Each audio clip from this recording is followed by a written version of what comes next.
Hello, everybody. Hello. Hello. Good day. Oh my gosh. Hello. You're not seeing our lovely faces yet because I just realized out of the 50 freaking things I do to set up this podcast, I didn't get the reaction images. Woohoo! Ooh, I mean, hey, you were dealing with other stuff. I was just getting everything ready for today. I was absolutely getting everything ready for today, yo. Ayo. Give me 1 second, guys. Hold on 1 minute, okay? I have to authorize the reaction images so you can see our lovely faces. I also have to make sure we get Crowned in here. Hello. Why is Crowned? You're not. Oh, there you are. I also have to make sure Crowned isn't a fucking alligator. Night Render shows up. Yeah, Night Render. Hello, dude. I one of the things I did want to bring up is it's so wild to me, this specific thing. You as a player are extremely cautious with everything that you do in the hardcore games. Yeah, you're the one that's like, ooh, punctured lung. Well, guys, we're done, right? We're heading home. Everyone dies, correct? And I'm just like, come on, man. You got dude, the party is so like, they're like, yes, yep. death. I can't wait. I'm like, yeah. I have lost so many characters. I have lost so many characters. What's up, man? What's up, man? What's the problem? Man, is that I've lost a lot of characters, and I'm like, dude, I don't want to lose. On. Like, I want to play this character smart. Dude, you're in the single digits, dude. What are you even talking about right now? I've lost D, Veldrin. I've lost Lady Onwin. Yeah. I basically almost lost Del. He lost his arm for 90% of the Curse of fucking Strahd game. I was playing juggling games with my shield and my ability to cast in my shield again. Yeah, man. What's up? I learned that's what's up. What's up? I don't understand. I learned and I go, I should probably play smarter this time instead of going off the hip. So what's the problem? Okay, here's the thing. If you play smart, then I get an audience yelling at me because no one's dead yet. I know. I saw they scream. They're like, why is there no bloodshed? Why is no one dead yet? Oh my God. Guys, I have to play this character believably. Dude, like we'll definitely talk about that, but I definitely feel like, I've expressed this before. The hardcore games need to be. I thought last session was perfect. Last session was great. I had a great time. The finest level of it was the perfect level of we're gonna freaking die, Yes, everybody went, oh shit. Yeah, and everyone survived. Oh man, the moment I don't want to spoil anything, so mute yourself for a minute. What we're saying is go watch. It'll be out. Go watch Rime of the Frostmaiden in hardcore. It'll be out this weekend. When Tom cast Tensor's floating disc, and hopped on. I was like, that's not gonna end well for you, brother. I don't think that's gonna no, that's not gonna end well. So yeah, the moment I saw that, the DM side of me as well saw him cast Tensors, and I was like, that is not gonna go the way you think that's gonna go.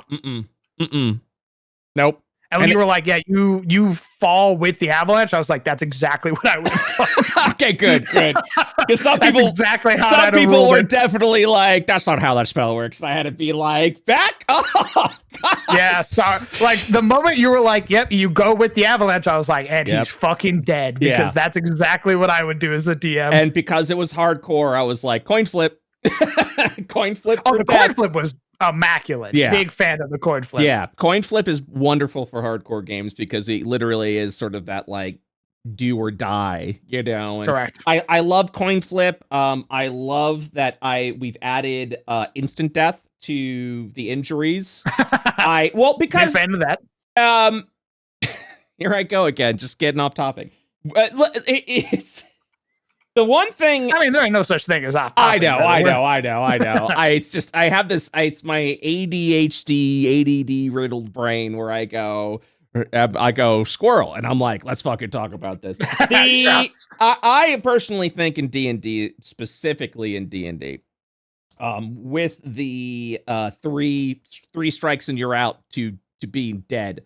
You know what I mean? Like it's so unpunishing in my mind. Where you're just like, I go down, and you're like, lay on hands one. You're like, up and back up. You're Correct. Like, I go down, and in 3E, if you got down to -10 hit points, you were dead. That's so you unconscious was 0 to -10. Now, obviously, that meant super death later on because people are dealing so much fucking damage. So I understand why they changed it to 5E. The issue with 5E on that end, though, is that it's so hard to die. It's so hard to die. And because it's so hard to die, there at times to me feels like there's no risk, which is why I was like, okay, what if death saves persist? We need some punishment. So I'm really glad I'm really glad that I made my own injury system and kind of deviated from the DM's guide version, because even that's like, oh, deep limb. Oh my God, punctured. You're like, oh, whoa, that's terrifying. You're like, yeah, but if you get healing, it's fine. You're good to go. And they're like, oh, who fucking cares again? So yeah, this time I was like, all right, 5% chance of instant death. Going down is going to be terrifying. If you get to 0 hit points, I feel like we've got a nice wiggle room there where like, you are going to feel it. You're like, if I go down, there's a chance I'm not getting back up. Period. Correct. So that is exactly what I wanted. And I think, last session did very, very well in that end. I really saw where everything was going. Everyone was kind of coping through their injuries and working on healing it. And I kind of want I want those scars to last a little bit longer. For everything else. The moment you were like, hey, magical healing doesn't get rid of your thing anymore, like your wound. I was like, yeah, that makes sense, because otherwise the injury table is only really relevant in a combat scenario. Yeah. And that's it. That's the only time it becomes relevant. But also, we didn't just completely get rid of it. Magic healing kind of like hastens, as it should. It hastens the recovery process. So I like it. I really like it. So before we get started today, one thing I did want to bring up for those that came in last episode, we were on the politics train pretty fucking long that time. I want to just let you guys know, and rest assured, that is not what this podcast is about. You're not going to get 2 to 3 hours of politics talk. As you can tell from the previous conversation that we just had a second ago, I go on tangents, and sometimes I stay on those tangents. And last week, especially, me personally, I've been worrying about the tariffs because as a game designer that relies on China imports, I fucking hate these 140% tariffs. Which, by the way, I saw a lot of posts, and I forgot to actually put this over on the list. I saw a lot of people who were trying to buy like VTuber stuff, like from like Callie. God, I forgot her name. Like, I know her last name is like Calliope, and I'm sure our audience. Oh, Maury Calliope. Maury Calliope. Yeah. I think she's from Hololive. Yes, I think so as well. I saw a lot of posts on Twitter today about people being like, I guess I'm not going to buy this because the duty section was quite literally 140% of the cost of the item. So if you're like, I'm going to buy $80 worth of stuff, you're like, okay, that's $130 worth of duties. And people are like, I guess I'm not buying this. And I'm like, welcome. This is the issue that I'm talking about. So anyways, last week was a special case because tariffs freak me out from a game standpoint. But also that time interview I was in stitches and I couldn't get away from that. So just so everyone's clear, in case anyone was actually concerned or worried that that's all we were going to be talking about, it's not. We will be still tapping on politics talk every once in a while. Well, we're still tapping. I want to say every once in a while. I would love to get to every once in a while, but unfortunately, in this country especially, it is very much in the forefront of my mind, your Correct. mind, everyone's mind, because we're going through some shit. And there are some things that I personally would like to bring to people's attentions, because there are things that have concerned me, that I just was like, hey, maybe we should keep an eye on this. But with that said, just so we're clear, we're not going to go on a 2-hour tirade this time. Last week was just a special exception.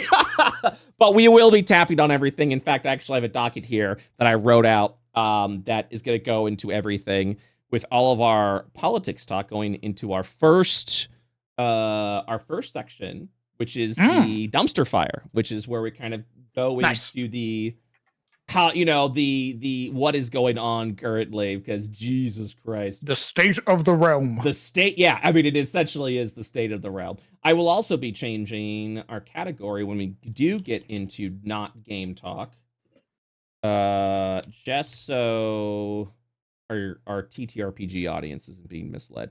So, yes, but we are not a political podcast. Although I do really appreciate some of the comments that have been saying, like, I think we got one comment recently that was just like, hey, like, I appreciate that it's like you're kind of going with a neutral standpoint, and then you also like list like where your sources are from. So I was like, oh, that feels authentic. I feel like we're doing a pretty good job. So, but before we get into the dumpster fire section, Crown, we got to 1,000 subscribers on our YouTube channel. Yes, sir. Thank you so much to everyone who subscribed. Please subscribe if you haven't had the chance to do so already. But we now have monetization fully enabled between super chats, ads, and you can now get a membership. So thank you so much. On our YouTube side, you will actually see we do have a goal for the next 2 hours. Yeah, we have a goal currently. The Cursed Waffle House story goal. Oh, that's so that's right. We've got one super chat there already. Thank you so much. If we get to 10 super chats of $5 or greater in that period of time, we will add that to the docket. It is a Cursed Waffle House story that I'll be sharing. That's so fucking funny. I did tell Crown, just to ensure that it is indeed cursed enough. He has stated and confirmed it is absolutely a Cursed Waffle House story. So yeah, absolutely. So those are super chats. Those aren't membership goals. You just gotta do a super chat for $5 and yeah. So once again, thank you to everyone who subscribed for being along this ride. This has been an absolute delight and a lot of fun. An absolute lot of fun. I agree. So this is a great point in the week. It is. It is for me too. It's just good to like socialize and all that shit. So I agree. It's good to talk. It's good to listen. I'm saying you just chat, hang out with your friends. Yeah, hang out with your friends. So there we go. Hey, we got our second super chat. Eight nice. Away. Thank you again for that. All right. So we're going in the dumpster fire today. We got a couple of things I want to talk about. I was freaking shocked at this news today. I'm scratching my head. We're gonna see exactly what happens. I couldn't believe it. But Kiplinger reported that the stock market today, S&P 500 NAB's longest win streak since 2004. It was a good day on the stock market today, and I just don't understand it, apparently. Damn. Well, so job reports came out that we actually are generating jobs. Jobs are doing pretty good. Also, today's the day where, like, the China tariffs are like in full effect, so we'll see exactly how long that lasts. But just to let you know, as exactly like whose line is it anyways for our millennials in the audience? The points are made up. None of it matters. Jesus fucking Christ. But yeah, the stock market rebounds from its mid-April tariff-induced lows has been nothing short of impressive. A solid April's job report helped ease recession worries and sent stocks higher out of the gate Friday. A mixed batch of big tech earnings couldn't keep bulls sidelined, with the main indexes rallying into the close. AKA, stocks were good today, and we're just kind of sitting here being like, okay, well, all right. Yeah, it was good. I'm getting some of my money back. I appreciate that, because holy shit. So that was the good news. The bad news is these China tariffs are sucking right now for a lot of us, especially in the game dev, in the gaming industry. These tariffs are rocking ourselves. As I mentioned before, right? We had the HoloLive merch showing those duties and being like, oh my fucking God, I'm not paying twice as much for this. What the hell is going on here? But China's been doing some interesting things that maybe we might be seeing the end of this. Might be hopium talking. Yeah, China quietly exempted some of its tariffs, specifically $40 billion worth of their tariffs. God damn. Quietly, yeah. They're still having a hard stance, but apparently they're like, yeah, some of these stuff we're not going to worry about that. Don't worry about the tariffs. This is going to be fine. Don't worry about that. Don't worry about that. China, yep. Watchdog reports that China exempts tariffs on $40 billion worth of U.S. goods. Amid growing concerns over a bewildering trade war with the U.S., China's exempted its reciprocal tariffs on around $40 billion worth of U.S. goods. The list of exemptions will cover around a quarter of imports from the United States, according to a Bloomberg report. So about 25% of goods that we export out to China has been apparently freaking exempted. And I'm just like, can we get some of that, please? Can we get some of that? That'd be great. Huh. Yeah. What you got, Crown? You got a question? I'm kind of curious, like, what's the plan? Yeah, like, why? Well, from my understanding, China's also been kind of taking a big fucking hit because of this trade war. Like, it's not just us that's kind of like been getting the hit, but like, China's, first of all, everyone's been taking a hit. It's not been great.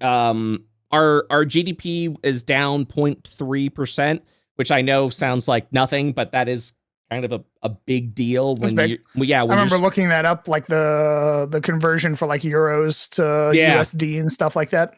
Dude, let me tell you right now. Let me tell you right now. Let me tell you something. We're speaking on behalf of like IO Publishing. I work with a lot of European artists. I work with a lot of people that rely on the euro. So whenever the GDP is going down, specifically, it hurts my business because my US dollar, which I use, is now worth less. So now I'm paying more.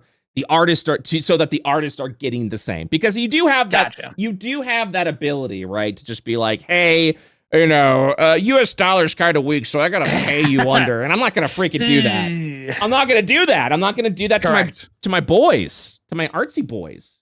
So I'm taking the hit. It is what it is.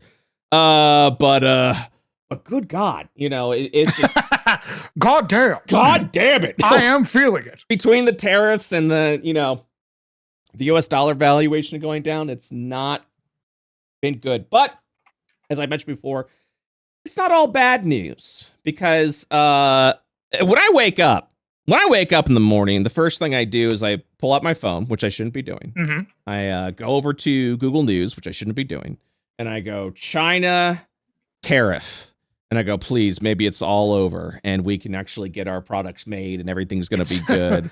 Dear God, please. And I was surprised because Transport Topics reports that China says it's evaluating U.S. overtures for trade talks. So we might actually be in the midst of a negotiation with these tariffs. Trump's already talked a little bit about this and has stated that, he's pretty certain, and of course I don't trust anything that man says, but he's pretty certain that the tariffs that we're at right now leaned against China is not going to be as big or as heavy as it is right now. He feels very confident those tariffs are about to go down through negotiations. As he says, China's not, he's making up bullshit and all that stuff and et cetera, et cetera. But I theorize he's probably going to just be like, yep, tariffs are down because I negotiated a great deal, even if he didn't. I don't care what made up story he makes up this time. I just want this over, from a game designer standpoint, from making TTRPG books and products and dice and all that, where we get everything from China. And thank God I haven't dealt with someone who's like, well, why don't you get it made in America, sucker? Get it made in America. Thankfully, we've had that conversation before of how impossible that would be. Okay, so there's two points to that, and there's actually one story that we're going to bring up here when we get to the gaming section of it. One, it's way too expensive to make in America if you want to make a profit, and I know, I said the P word, but nobody wants to work for free. You kind of need, I look around, money to live. It's not a charity. I don't know. I don't know if you've seen the cost of rent, man. I don't know what to tell you guys. We got to keep a roof over our head. We got to get food. I'm not being a little greedy about this. You know what I mean? I kind of want it. Meh. So I would like, in fact, to be able to afford food. Yeah, so there's two parts of it. One, it's too expensive to make and make a profit. Two, some factories will not do it unless you've got a big order. So, from my understanding, Wizards of the Coast makes all their stuff in America now. I believe they make it all in-house. They cut all the only reason they could do that is because they cut all of their publishers and their bookmakers and everything like that. They did. So they could make it all in-house. Mm-hmm. And so, yeah, so they're fine. Then the tariffs aren't actually going to worry about that. It's crazy. It's absolutely wild, So, factories. If you've got a small order, which my order is considered a small order. A lot of game developers, independent game developers, have small orders when they're compared to everyone else that produces tens of thousands, hundreds of thousands of books. When you come in and be like, I want to make this amount, they're like, yeah, we're not gonna do that because there's no. Where's our money? Where's the money in for us? Cut? Yeah, exactly. So that's kind of why we're not going to make any money from doing that. Yeah. So that, and that's, we talked about it last week, it doesn't work. It very much is like a sweet deal. You know what I mean? It very much is a sweet deal. So, it's not a sweet deal. It's a bad deal, but you know what I mean? You know what I'm saying?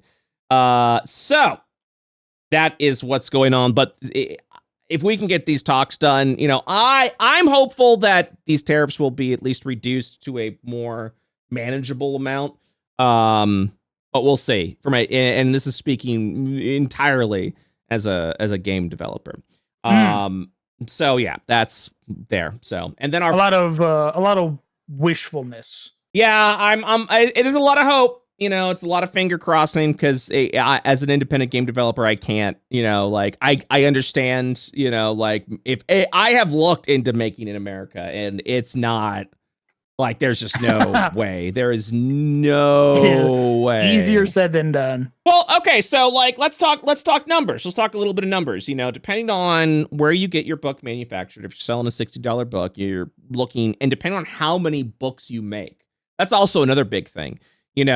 If you're making a small batch of books, right, the cost is going to be higher per book. But if you order a bigger batch, those prices significantly go down. But a small business is not going to be making a big order, so they're kind of have to work with the prices that have been given. So you're looking at anywhere as a small business, depending on what you're anywhere from $5 to $15 a book. Now, I know what people are saying when you hear that, when you're selling a book for $60, right? Well, that's a healthy profit margin. That's about $55 to $45 a book profit. What are you complaining about? What are you complaining about, you stupid little raccoon? But people seem to forget that you're not just printing a book. You also got to make content for the book. Correct. So you're paying artists. You're paying writers, you're paying designers, you're paying. There's a lot of money, and TTRPG TTRPG books especially are very expensive to make because of the massive art budgets, the massive writing budgets. You know, you got to pay your writers fairly, you got to pay your artists fairly, you know, and Wizards of the Coast. I mean, whereas from I don't know what Wizards pays. I have heard that guest writers, you know, some guest writers have been paid. I'm not gonna drop numbers because this is a live thing, but the numbers I have heard was astronomically low. Like we're paying our writers way more than what the guest writers were getting paid. You know what I mean? So I totally like, yeah, but I hear the art rates are really good, especially for like Magic the Gathering. They pay their artists really well. But again, I don't know. I genuinely don't know what those rates are.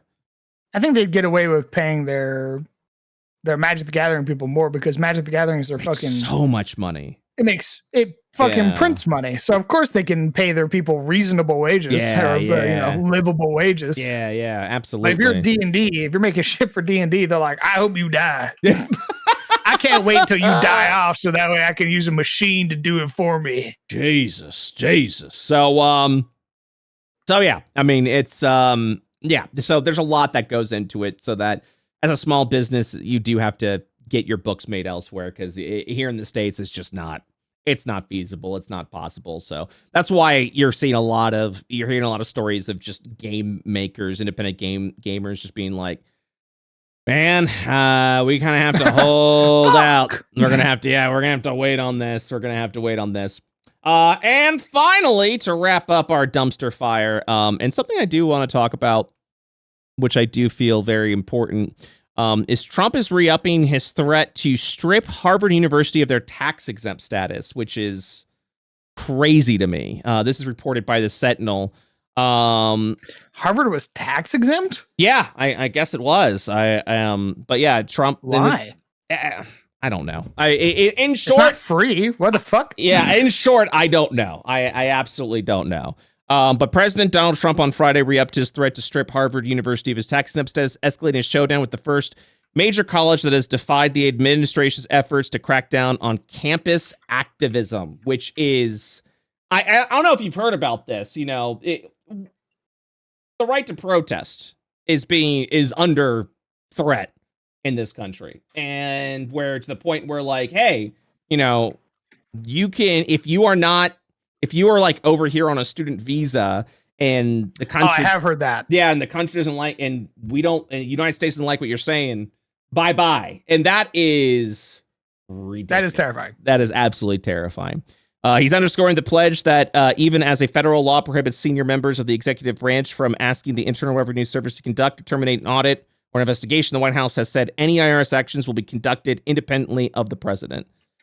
We are going to be taking away Harvard's tax-exempt status, Trump wrote on his social media site Monday morning from Palm Beach, Florida, yuck, where he is spending the weekend. It's what they deserve. Yeah, it's we're in a bit of trouble, you know, and that's kind of why I talk about these topics. And I'm kind of curious why they're tax-exempt. That's a group. You know what? Let's look at that. Why is Harvard tax-exempt? Let's see what Google brings up for that. Harvard University is tax-exempt under Section 501c3 of the Internal Revenue Code because it is a non-profit educational institution. What? Huh? The status. You have to pay like $1 gajillion to get into Harvard? But if you're not making a profit, then you're non-profit, you know?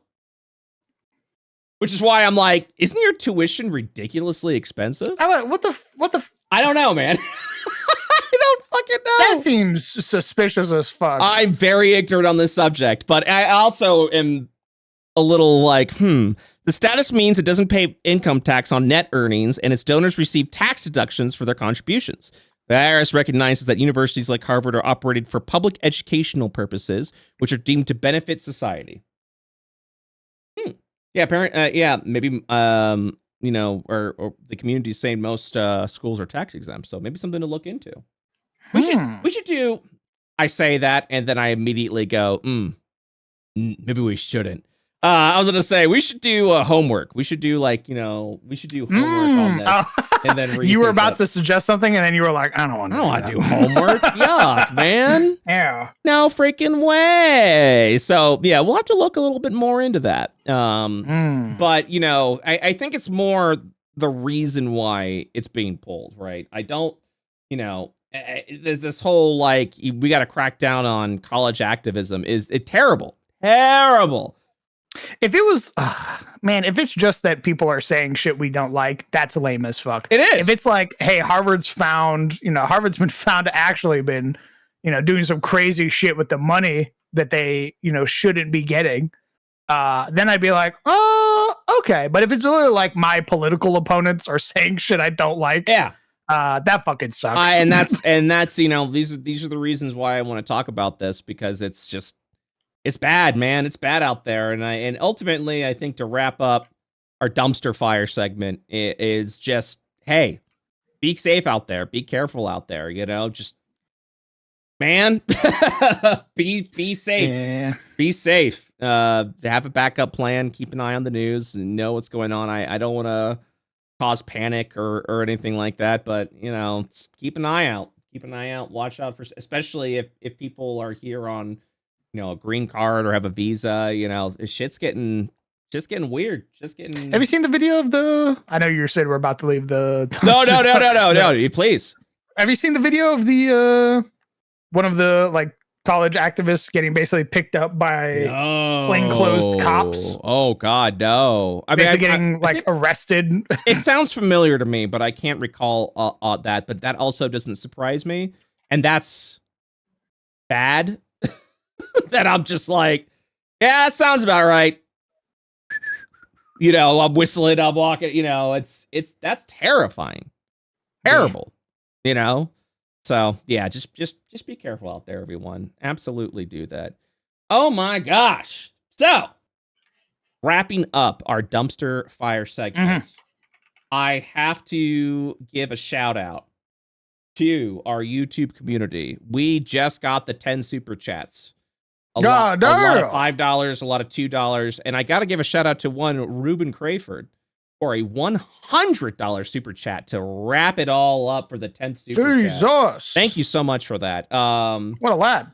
Just really do appreciate that. As with everything, we minus expenses, we split everything between myself and Crown, and having that extra line of revenue on the YouTube is really good. So that especially is going to be.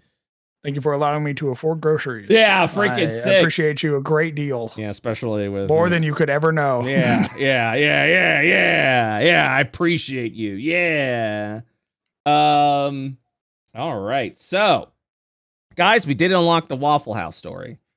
I think we're gonna move that, and we're gonna wrap up today's. We're not wrap. Okay, let me rephrase that. I was like, what? When we wrap up today's podcast, our final segment will be the Waffle House, the cursed Waffle House story. I'm very excited to tell this story. It's gonna be very good. Yeah, congratulations to 12 whole episodes of Dumpster Delvers. Litterbugs appreciate all that you do. Yeah, is Litterbug sticking? Do we got the Litterbugs? I was about to ask. Is it? Some people have been call themselves the Litterbugs. I mean, I don't know. We'll see what happens. I try to let me tell you. Let me tell you how old I am. Let me tell you how old I am. Let me tell you something. Let me tell you something. I try to make a thread over on our Patreon Discord, so people can discuss what they want to call themselves, and I didn't know how to make the thread, so I need to figure out. You don't know how to make threads? I thought I did, and then I don't know, man. Maybe the channel can't be a thread. I don't know. I gotta look into it. But I do definitely want to open up a thread for our lovely, Litterbugs terminology pending, so that people can also feel free to discuss that. So, or I just say fuck it, we're doing Litterbugs, and everyone's just gonna have to deal with it. And I fold my arms. Yes. Yeah, that's right. Cheers. Yeah. That's it. Yeah. Maybe that's it. I don't know until something else comes along. We're like 12 episodes in. We're not even at the triple digit yet. I mean, 12's. I would say 12 is a pretty good number for people to start picking out their names. And absolutely. So that's why it's like, yeah, this is pending. There's we're pending this. So we're pending this shit. Absolutely. So, let's talk a little bit about gaming. You guys like gaming? You guys like to game, right? We got any gamers in the chat? What do you mean gaming? What are you bringing up? Well, so a couple of cool things that I really wanted to bring to your attention. Kind of going into, I just saw someone create a thread. Oh, you gotta create a thread in the thing. Okay. Well, yeah. So our Patreon Discord, you guys are more than welcome to add suggestions. I like litterbugs. I'm just saying. Litterbug is very cute. I like litterbugs. So if a better name comes along than litterbugs, then maybe we'll reassess. But I kind of like litterbugs. I want to get that litterbugs merch. You know what I'm talking about? I want to get that. I want to get that. You know. I don't know. It's growing on me. It's kind of growing on me. I know I kind of suggested it, but it's kind of growing on me. The litterbug name. You know what I mean? Again, it's very cute. It works. And like I said, it's two-sided. You got the litter bug, which is adorable. But also you don't have to be an animal, a based animal. I know I'm a rat, around here's a bear, and yeah. And someone just said in our YouTube chat, vermin. I don't want to call our chat vermin. I don't want to call our chat vermin. Thank you, vermin. Thanks for the money, vermin. For my arrival. I don't want to call him vermin. I do not want to call chat vermin. I see someone said, hold on, I gotta look at these names because I just saw the name Scuttlebutts. Scuttlebutt's a good name. Scuttlebutts is a good name. Scuttlebutt's I want to say that's a naval term. The non-political political podcast. We're not a political podcast. Ah! Dude. What if? No. I don't know what you're about to say. I don't like what you're about to say. Our next guest, everybody. You weren't expecting this. Mm-hmm. Also, another podcaster, Joe Rogan. Joe Rogan, everyone. Jesus fucking Christ. I don't even know what Joe Rogan is. I have no idea what Joe Rogan is. I know people say he's a political podcast. I don't think he is. I think he. Oh God, this is an off tangent thing. I think from the little I've seen of Joe Rogan's podcast, this is Joe Rogan sitting there and just inviting people on, and he's the biggest podcast, and then just being like, yeah, so talk. I think my favorite. You talk now. I think my favorite meme that I've seen of that is like Joe.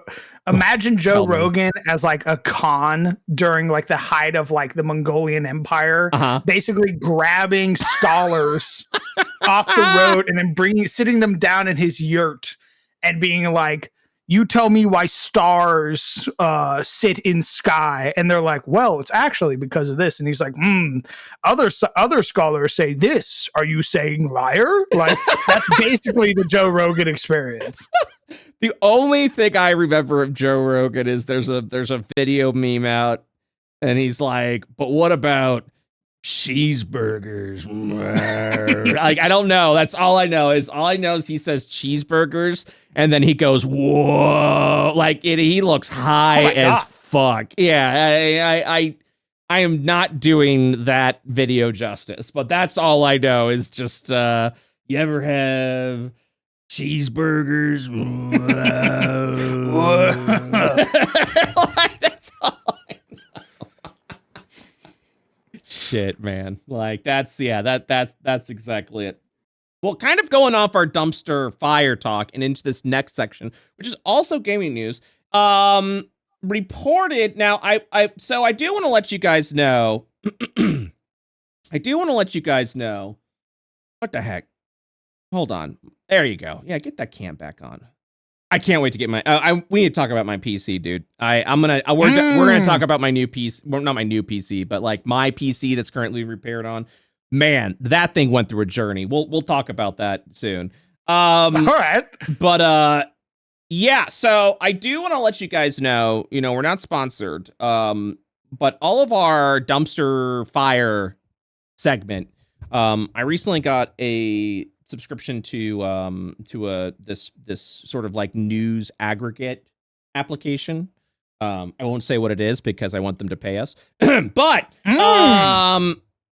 what I really like about it is you can kind of break up the news categories into certain, like, you know, where it'll be like, oh yeah, it's going to be left leaning, right leaning, or center, you know?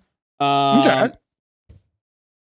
And yeah, so it is, so all the articles I usually select are from center leaning sources so that we can get a really neutral take without going, you know, at like, without fear. I just want facts. That's where I want for my news. I want facts. I want boring facts, so that way when we tell you it, you can come to your own conclusions, right? I'm a big believer of that. Makes sense. Yeah. So I also make sure to choose sources that aren't being funded by big corporations, ideally, you know, and this news aggregate actually does that. Goes, hey, so it's being funded by like individuals or big damn, like, I don't want to fucking deal with that shit. So these news articles in the gaming, I have no idea where it's leaning. So just giving you guys a heads up when it comes to that, because it didn't come from the news aggregate. But again, I feel like with like gaming news as well, you can't really have that. So yeah. But with that being said, from Spectrum News One. This is a big one because it actually affects all of us. Is that Ohio board game company owner joins lawsuit to reverse Trump's China tariffs. So apparently there is a lawsuit going on with like game companies right now to try and reverse these China tariffs. And I'm like, yeah, can we do that? That would be freaking sick. I would really freaking love that. A board game company in Ohio is joining a lawsuit against President Donald Trump's tariffs on China. The company's owner said the levies are especially devastating for independent toy and game companies, which they are. Jesus Christ, they are, that rely on China to produce their products at a reasonable cost. Jordan McLuhan of New Albany, Ohio, launched his company Rookie Mage Games 6 years ago with the signature game Don't Get Stabbed. Described as a horror comedy game, making fun of 1980s slasher movies. Don't Get Stabbed is played with cards. You have one person who is the killer, and all the other players play as victims. And if you get stabbed 3 times, you're dead, and you're out of the game. McLuhan said, so you want to avoid getting stabbed. It's a very straightforward game concept, Grant. Very simple premise. What are you going to do? Stab me? Yeah. Says man who was stabbed. The last thing that man said, he was stabbed. Like the vast majority of board games sold in America, Don't Get Stabbed is made in China. McLuhan said he initially looked for a local manufacturer, as we all have, but no company would fulfill small-scale orders by independent companies like this. In any case, he said American manufacturers could not compete with the prices of Chinese companies. There just aren't options here. And when I say here, I mean this hemisphere, he said. Don't Get Stabbed currently retails for $19.99, but with the new 145% tariff on Chinese imports, McLuhan said to make a profit, he would need to raise the price of the game up to $40. Yikes. Dude. How much is it right now? Yeah. $19.99 is what he wants to double the fucking. You'd have to double the price. I mean, it also depends on, like, you know, what is it being manufactured for? $20 for a board game is a pretty cheap game. You know what I mean? Usually, like, extensive board games are like $30, $40 to begin with. So it sounds like he wants to try and make it affordable, which is good. You absolutely want to do that. But when you just don't have the ability to, you know what I mean? Correct. Then yeah. So that literally destroys my business. There's no business at this price, he said. So yeah, and Trump on Wednesday acknowledged the tariffs could hurt game and toy sales. Oh yeah, he said something like yeah, you're gonna, your kids for Christmas might get $2 instead of 30. Some unhinged bullshit like that. Oh my god. Yeah. I don't think that's what they're talking about. Maybe, yeah, here it is. Maybe the children will have $2 instead of $30, and maybe the $2 will cost a couple of bucks more than they would normally. No, it's going to be double the price. And It's gonna be how much great. is a doll anyway? Yeah. What is it, like $400? People can afford that. It's so fucking crazy. So yeah, Rookie Mage Games is among several small businesses joining a lawsuit to reverse the 145% tariff on Chinese imports. The suit claims the tariffs are an unconstitutional abuse of executive power, and I agree. The only reason why these tariffs are in place, Crown, by the way, is because Trump put on a state of emergency because of what's going on in the border. And apparently one of his executive powers during a state of emergency is tariffs. So yeah, the tariffs itself is already kind of a BS approach anyway. That seems... Oh yeah, it's all sketchy as fuck. I'm hoping that, first of all, I'm hoping these tariffs are going to die down before this, but I'm hoping once midterms come along and the Dems take control power back from Congress and the Senate, that we can undo his ability to do tariffs, because they are fucking insane. Because yeah, Congress is the one that's supposed to be delegating all this, but under emergency powers, the president can do it, and I don't think our president knows what's going on with that. So yeah, it's yeah, if you ever wonder real hard. Yeah, if you ever wonder why I talk about tariffs a lot, is because I'm a game developer, I'm a game company, and yeah, it affects us. And it's not about being patriotic, it's about being affordable, you know, and I mean, I'll say it again. Yeah. Hey, so in case y'all don't know, y'all are new here, you're tuning in for your first episode of Dumpster Delvers. Hello. Hello. I'm the Crown DM. As a young man, professional, a very patriotic young man, I joined the United States Navy. I served as a hospital corpsman. Yeah, you did. I love this country. Fucking love this country. Same. Hate our government. Same.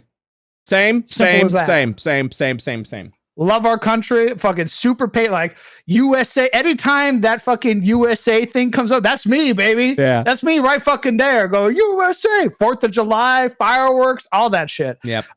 Hate our government. Hate our government. Our government is flawed. Correct. Our government is flawed, biased, and human. I hate that the fucking, it's like, guess what? Congress goes on recess for 6 months out of the fucking year and does fucking nothing. Isn't that fucking awesome? Help. And we give them $1 billion fucking dollars so they can do nothing. Yeah, I'm right there with you. That's me. That in case you're like, oh man, maybe these guys are a little too, maybe they lean a little certain way. Yeah, man, I lean that the government sucks dick. I lean towards genuinely, like, I don't even think this is a political stance. I lean towards the group that is looking out for people, that is looking out for all of its people, not just the ones that got them into power. That is what I lean in. That's your responsibility, is to take care of the people. You are a servant. You are a servant to the people. And so it's it frustrates me. And, I talked about this briefly where I'm just like, today, I was telling Crown, I'm like, I've just been in a bad mood today. And it's just because I'm tired. I'm worn down. I hate anyone that comes up to, or an article that I read or a post that I read that's like, I voted for this to own the libs. And I'm just like, and you like, what a dumb. So you voted so that you could own somebody? That's not, first of all, if you, not to sound gimmicky, but hate build, just extends hate, it's just hate on hate on hate on hate. And Correct. It's just not, to me, we gotta give some love, we gotta look out for our fellow, we gotta stop being so fucking selfish is all I'm saying. It's so crazy. Yeah. I immediately throw us back into the dumpster fire. I'm gonna try and get us out of it. No, we're good. I think it sucks that people are like, yeah, I fucking hate the left, or I hate the right, or what have you. It's like, no, man, you hate the super fucking loud vocal minority of both sides, and you're like, that's the whole other side. That's not the whole other side, man. You're probably sitting in a Discord call right now with like 10 other people, and guess what, motherfucker? I bet all of you have different political opinions, and you would have no fucking clue unless you asked. Yep. Yeah. Like, oh, is that person a liberal? You have no idea because they're not on Twitter spouting some garbage. Mm-hmm. Yeah. Some people like to keep their political beliefs quiet, out of also out of fear of just retribution, from that too. Yeah. There's a lot of that too. Yeah. And it's I don't know. My big thing, and like I said, I don't think this is a political stance. You got it, take care of yourself, but don't do it to a way that hurts someone else. You know what I mean? Like that has always been my big belief factor. One of the biggest things in AITA Publishing from my game company is that I want to make money. I want to make enough to retire one day. I want to save up. I want to buy a house. I'm going to do all these things. But my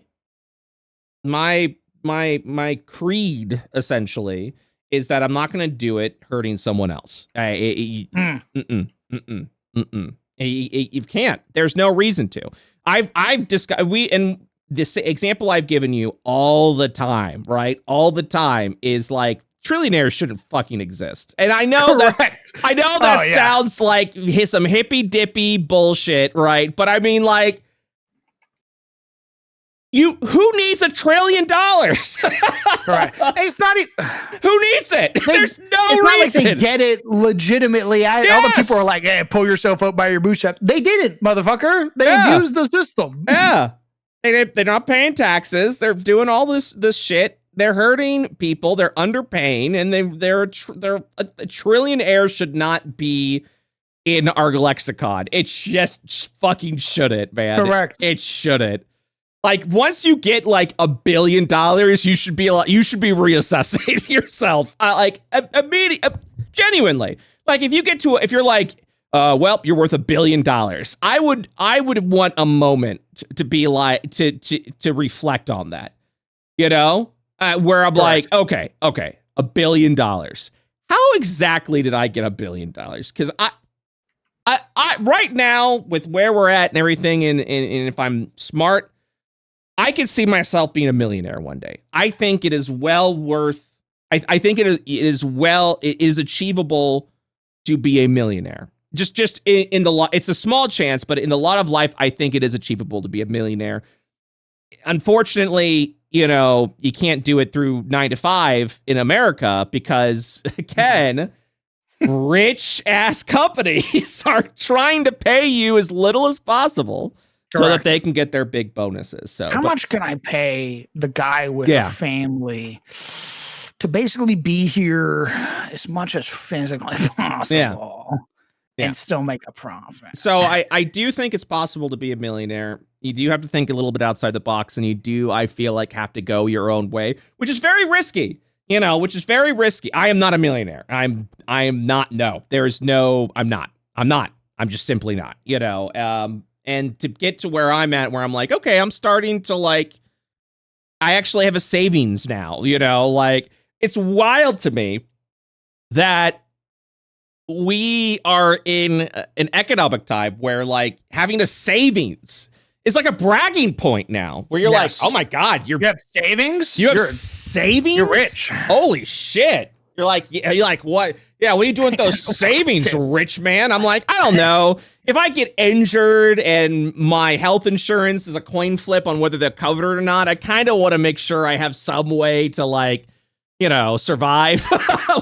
That's, actually. So yeah, my big takeaway and my big belief is just look after yourself. Don't sacrifice yourself for other people, but don't hurt other people in the process. And also as a side note, as a side thing, if you're doing well, see if you can help someone else out. See if you can help someone else that's down on their luck. You are very fortunate to be in the position that you're in. So give back. I believe in giving back. And I also believe that, if you're taking care of yourself, it shouldn't be through someone else's pain or misery. That's I don't think it's a political stance. Well, what do you think, Crown? You don't think that's no? That feels like that's common sense to me. That should be something, and that's also why I get surprised all the time, because that's something I just genuinely believe in, and to me it just feels like that's a common sense approach.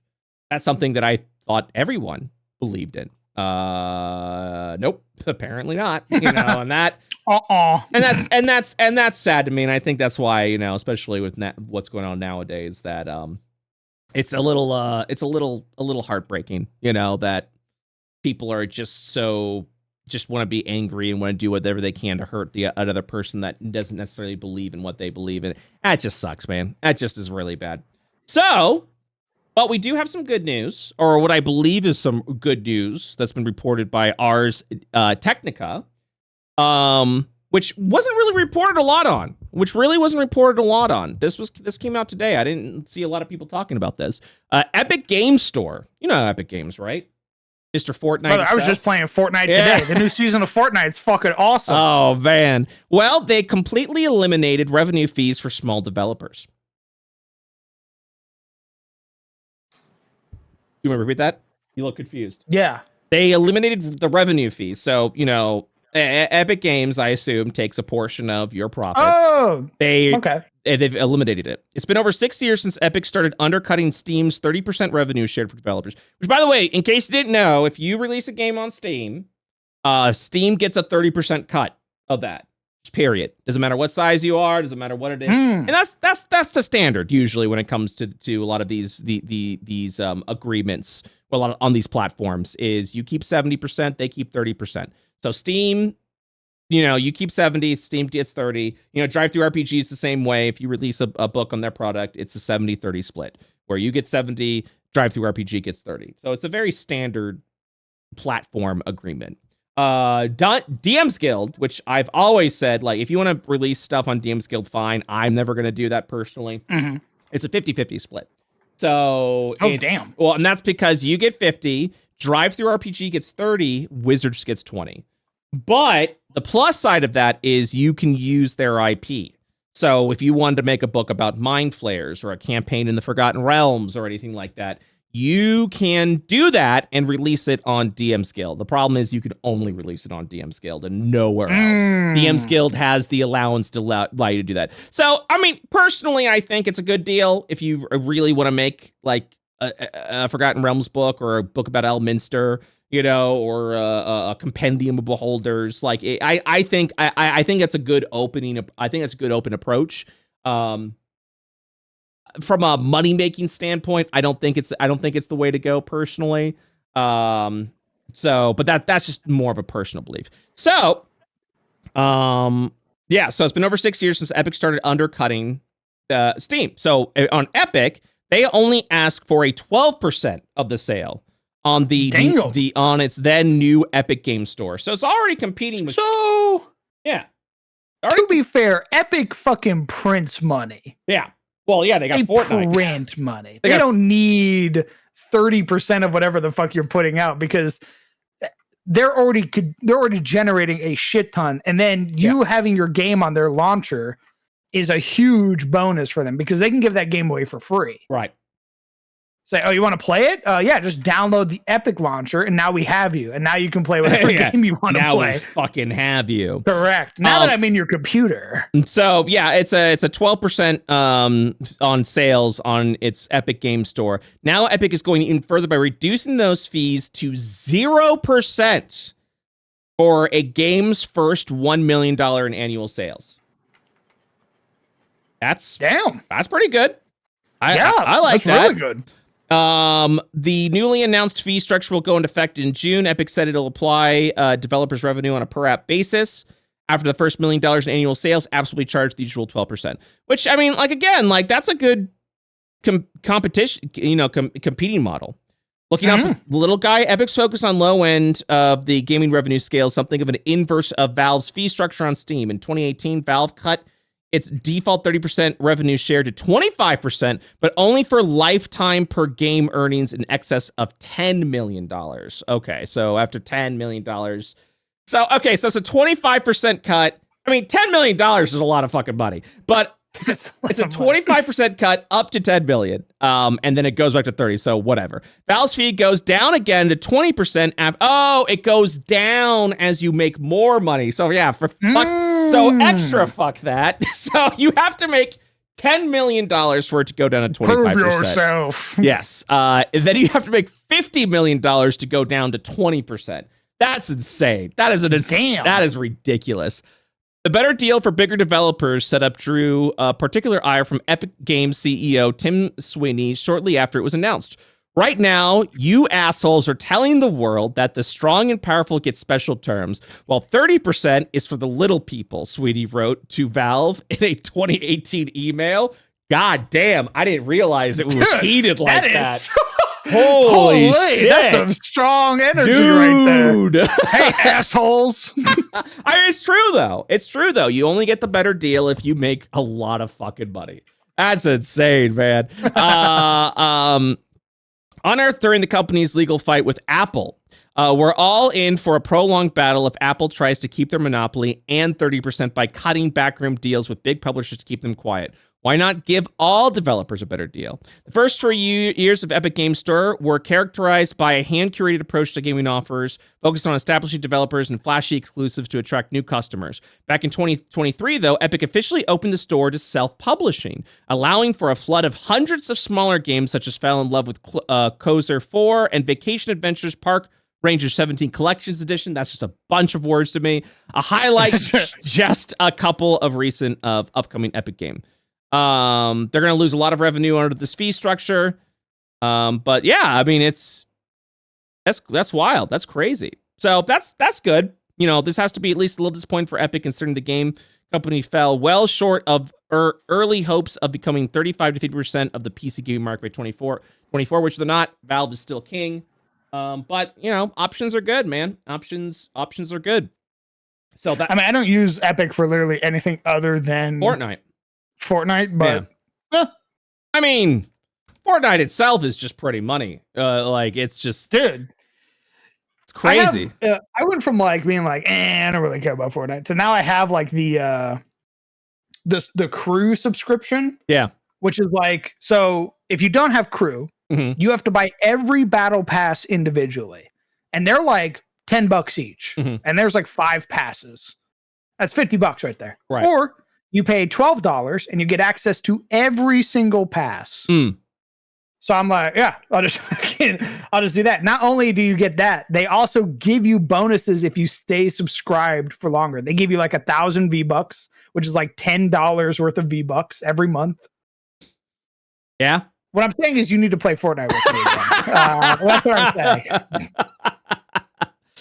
Yeah, you in Fortnite's pocket? What's going on? Yeah. I am. This ad read sponsored by Epic Games. None of us got paid. None of us fucking got paid. Well, it's not all good news in the gaming space, Crowned. What? I don't know if you've heard this or not, but Rockstar has delayed Grand Theft Auto 6 to May 26, 2026. It was due out fall 2025. IGN reports GTA 6 delayed to May 2026. Man, I look around. Were you guys hoping for that game, or like did you think this game was actually gonna fucking come out right now? I don't know.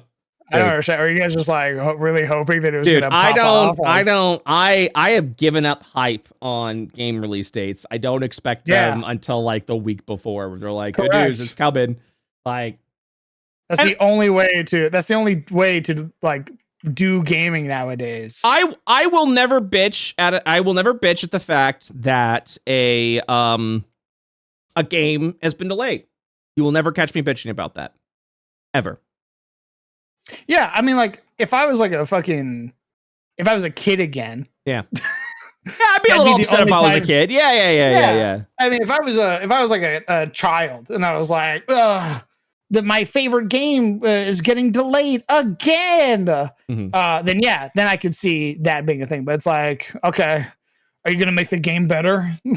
Yeah, that's what it is. It's like you delay it by a year. Are you gonna make it even better than you would have? Well, and that's exactly it. Is for me personally, I'm just kind of like, you know, I mean, I'm assuming you're delaying it because it needs more time. I would much rather you spend the time that's needed, right? Instead of just like pushing out an unfinished game and then doing like a day one patch or a week one patch, and it oh my fucking God, like that's my personal beliefs. Like, and it should be everyone's belief.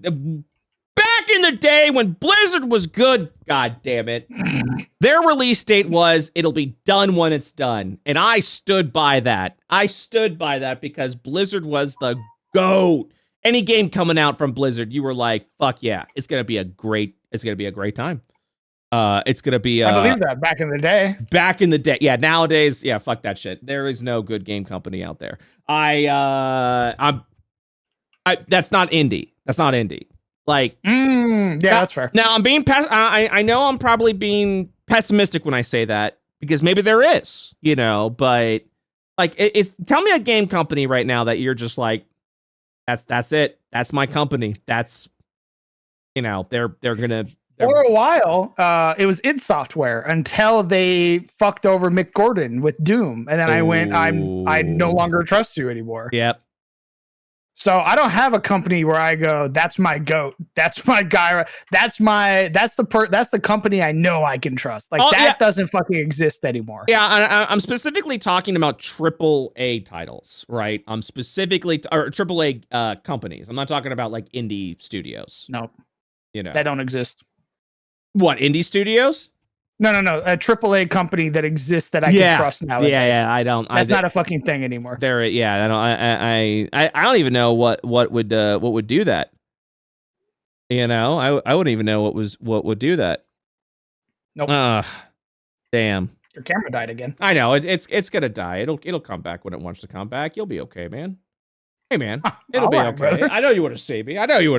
But listen, man. As long as the camera's working, people paying to see your mug right now. As long as the camera works into the what do you call it? The into the dumpster segment, then we're gonna be good to go. Yeah. Hold up. No, it is. It's I'm hoping to get. We'll talk about my computer here soon. That I'll hopefully be getting back. I mean, if I'm lucky, I might even get it back next week, but we'll see. Nice. Man, did you ever play Chrono Trigger? Crown? No.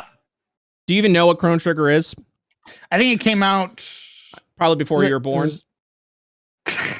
Yeah, I get it. No, it's all right. When did Chrono Trigger? If Chrono Trigger is the one I'm thinking of, came out 95, I want to say. Did Chrono? No, I don't know jack shit about Chrono Trigger. Never mind. Okay, yeah. Well, there was a potential announcement of a Chrono Trigger remake, which I was like super fucking stoked for. Of an accident. You know what we were talking about the other day? What were you talking about the other day? Outward 2. Oh yeah, that's coming out. It's supposed to be, but we sat there and chat. We were like, wait.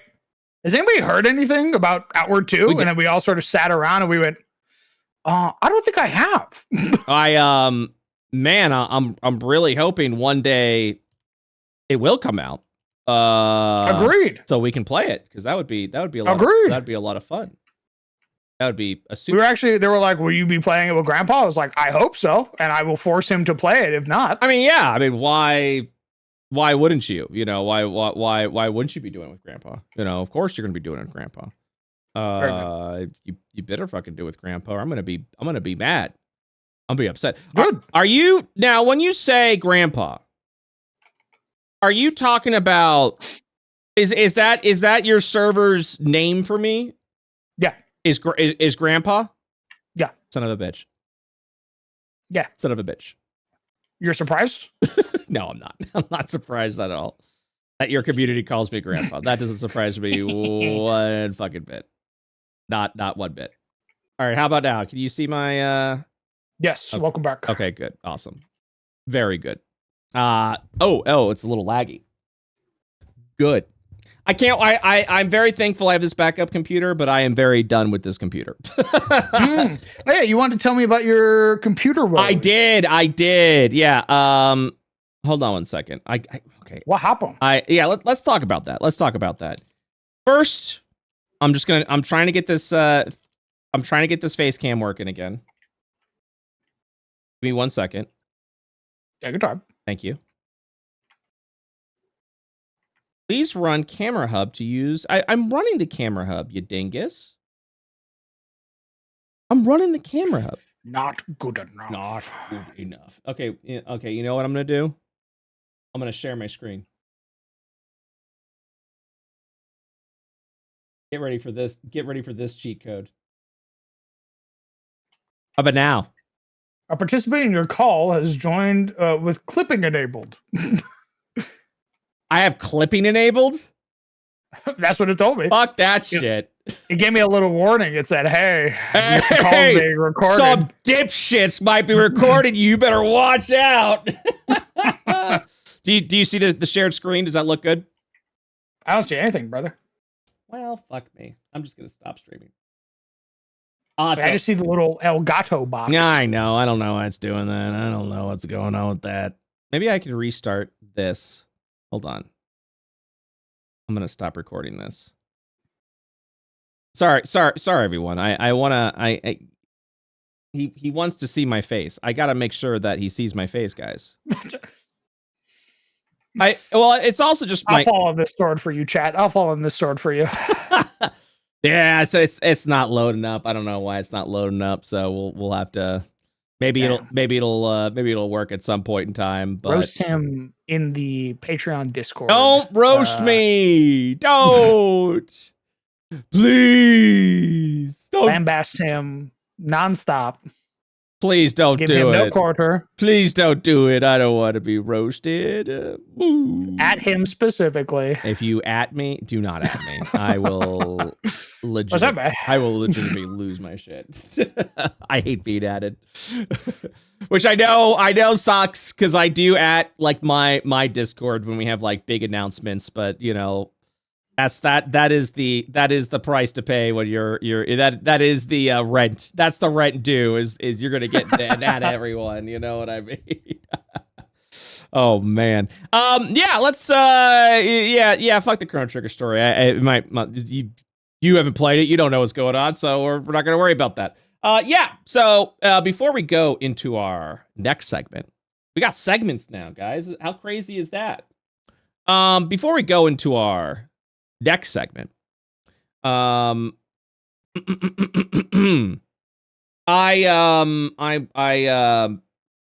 computer has been through quite a bit more an ordeal.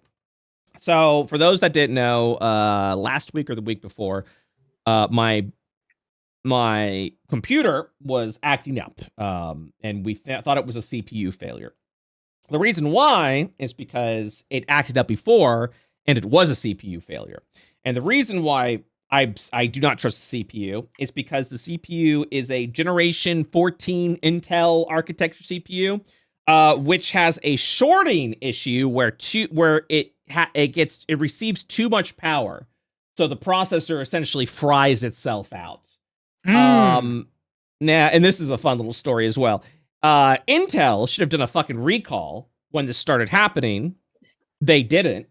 Until like fucking, I don't know, like Reddit or something was like, hey guys, my Gen 14 Intel processor seems to be shitting itself. Anyone else deal with this? And it was just so widespread that it got to the point. A lot of people were like, yes. That Intel had to step in and be like, yeah, it's unfortunately a problem. So we're going to like extend the warranty on it or some shit like that. Ooh, now that you've caught us. Yep. Which is why I'm gonna be an AMD guy for a while. Whenever I get my new computer, right? I'm gonna be an AMD guy. But what happened? So what happened was, that happened to me. We pushed out a BIOS update. So there's a BIOS update you're supposed to do. That limits the shock, limits the voltage to the CPU. So that you don't have to worry about it being fried, but you need to push out the BIOS update.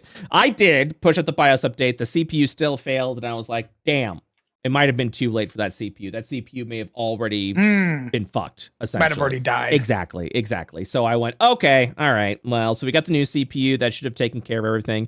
And yeah, they did. It fixed everything. And then, I don't know, a few months later, 3 or 4 months later, I started seeing the same shit happening where like programs were crashing. I was getting blue screens and I was like, fuck this shit. Fuck all of this shit. You know what I mean? So I contacted my PC builder and I said, hey, this is what I'm dealing with. We've tried to problem solve. We tried to do all this. They're like, all right, you got to ship it in. You know, it's been a little over a year that I've had this PC, so I have to pay the shipping, which is very expensive. You also have to kind of do a bit of a crapshoot if you want to do insurance or not, because the insurance is super expensive. When you're like, yeah, this is how much the PC's worth. They're like, all right, that'll be $500. And you're like, no. What? No, I don't, you know what? No, we're going to roll the dice on this one, guys. We're going to roll the dice on this one. No, thank you, sir. I'm quite all right. Yeah. So, but shipping was still like $100+ bucks. It was like $150, like not rushed, like ground. You know what I mean? So I was like, fuck that. All right. So I shipped it out. Along the way, they're like, all right, we're going to go ahead and test your CPU. So they tested the CPU and they were like, yep, it's busted. You know, it's blue screen of death. Apps are crashing. The CPU is fried. And I was like, this is the second CPU, motherfucker. You know, they're still going to replace it with another CPU.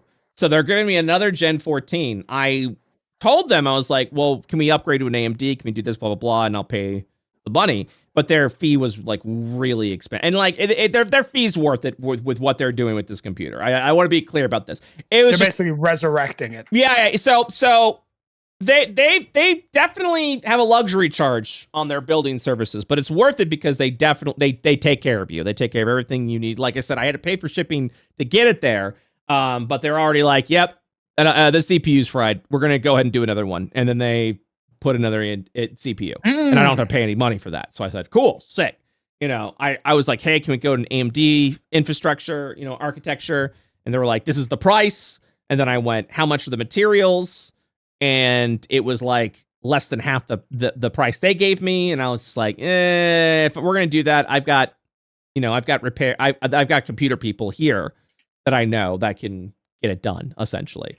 And I can pay them and it won't be as as excessive as what they're saying. And again, I'm not slamming them for that business practice. I totally get it. The problem with it is that, you know, I'm okay paying that premium once, you know, but if we're going into the same tower, now I'm kind of paying that premium again, and I really don't want to. That's a lot of wasted money. Like if I'm going to pay a premium again, I'm just going to build a new computer, and I definitely don't want to do that. Smart move. Yeah, well, I definitely don't want to do that yet because again, this thing's like a year old, and I spent like over $7,000 on this tower. So yeah. So I'm like, no, I want to get my fucking mileage worth, please. Thank you very much. So, I sent the tower. They said, yeah, it's the CPU. They also look in and go, the GPU, the graphics card is damaged, is like physically damaged because the acrylic that was holding it up broke during. They said it broke during shipping. So we've seen that the video card took damage. And again, this isn't a cheap video card. This is the 4080 Titan. You know, this is the Mamma Jamma, you know, before a beast. Yeah, before the 5000 series, which is cheaper, but it's just because AI is managing all that shit. So they notated. I was like, fuck, but they notated. They said, client packed the tower correctly because they instruct you how to do it. They're like, make sure you put it back in its box. Make sure you have the bracing located in these exact spots. Make sure you tape it in this way and then send it out. And so I was thank God, because I'm pretty lazy and I might have not done that. So I was like, no, I'm going to do it. I'm going to do it. And I put everything right. I put everything where it needs to be. I taped it the way they said they wanted to tape. I did all of that shit. And yeah, it apparently, like, even through all that, the acrylic bracing that was holding the video card broke and it looked like it damaged the card. And they said, Jesus. and so they said, it looks like this was damaged during delivery. However, the client packed the package correctly. So we're going to replace the video card for free. And I'm just like, oh, nice. Okay. So I'm now getting a new video card. Yeah. Okay. All right. You know, thank you very much. I'll take it. So they're doing that. They come back with their offer of like, yeah, we can do an AMD. We can replace the motherboard. We can do liquid cooling. And it's going to be X price. And I was just like, no, I can't validate that. I just can't. $15,000. Well, and now I also have to keep in mind, you know, dipping into politics with the tariff talk is the tariff talk. You know what I mean? It is absolutely the tariff thing. So yeah, Al was just like, no. You know, I'm afraid that if I do need to replace these parts on my own, right? It will cost me an arm and a leg, you know, and it may actually get to that point. I'm hoping that's not going to be the case. I'm hoping like AMD and Intel's going to be smart, but at the same time, I'm still within a warranty, so I can totally keep chipping this shit out. So, and I just pay a little bit of that. So anyways, yeah, so they're like, all right, we'll replace the price. We'll replace the video card. And I'm like, nice, awesome, sick.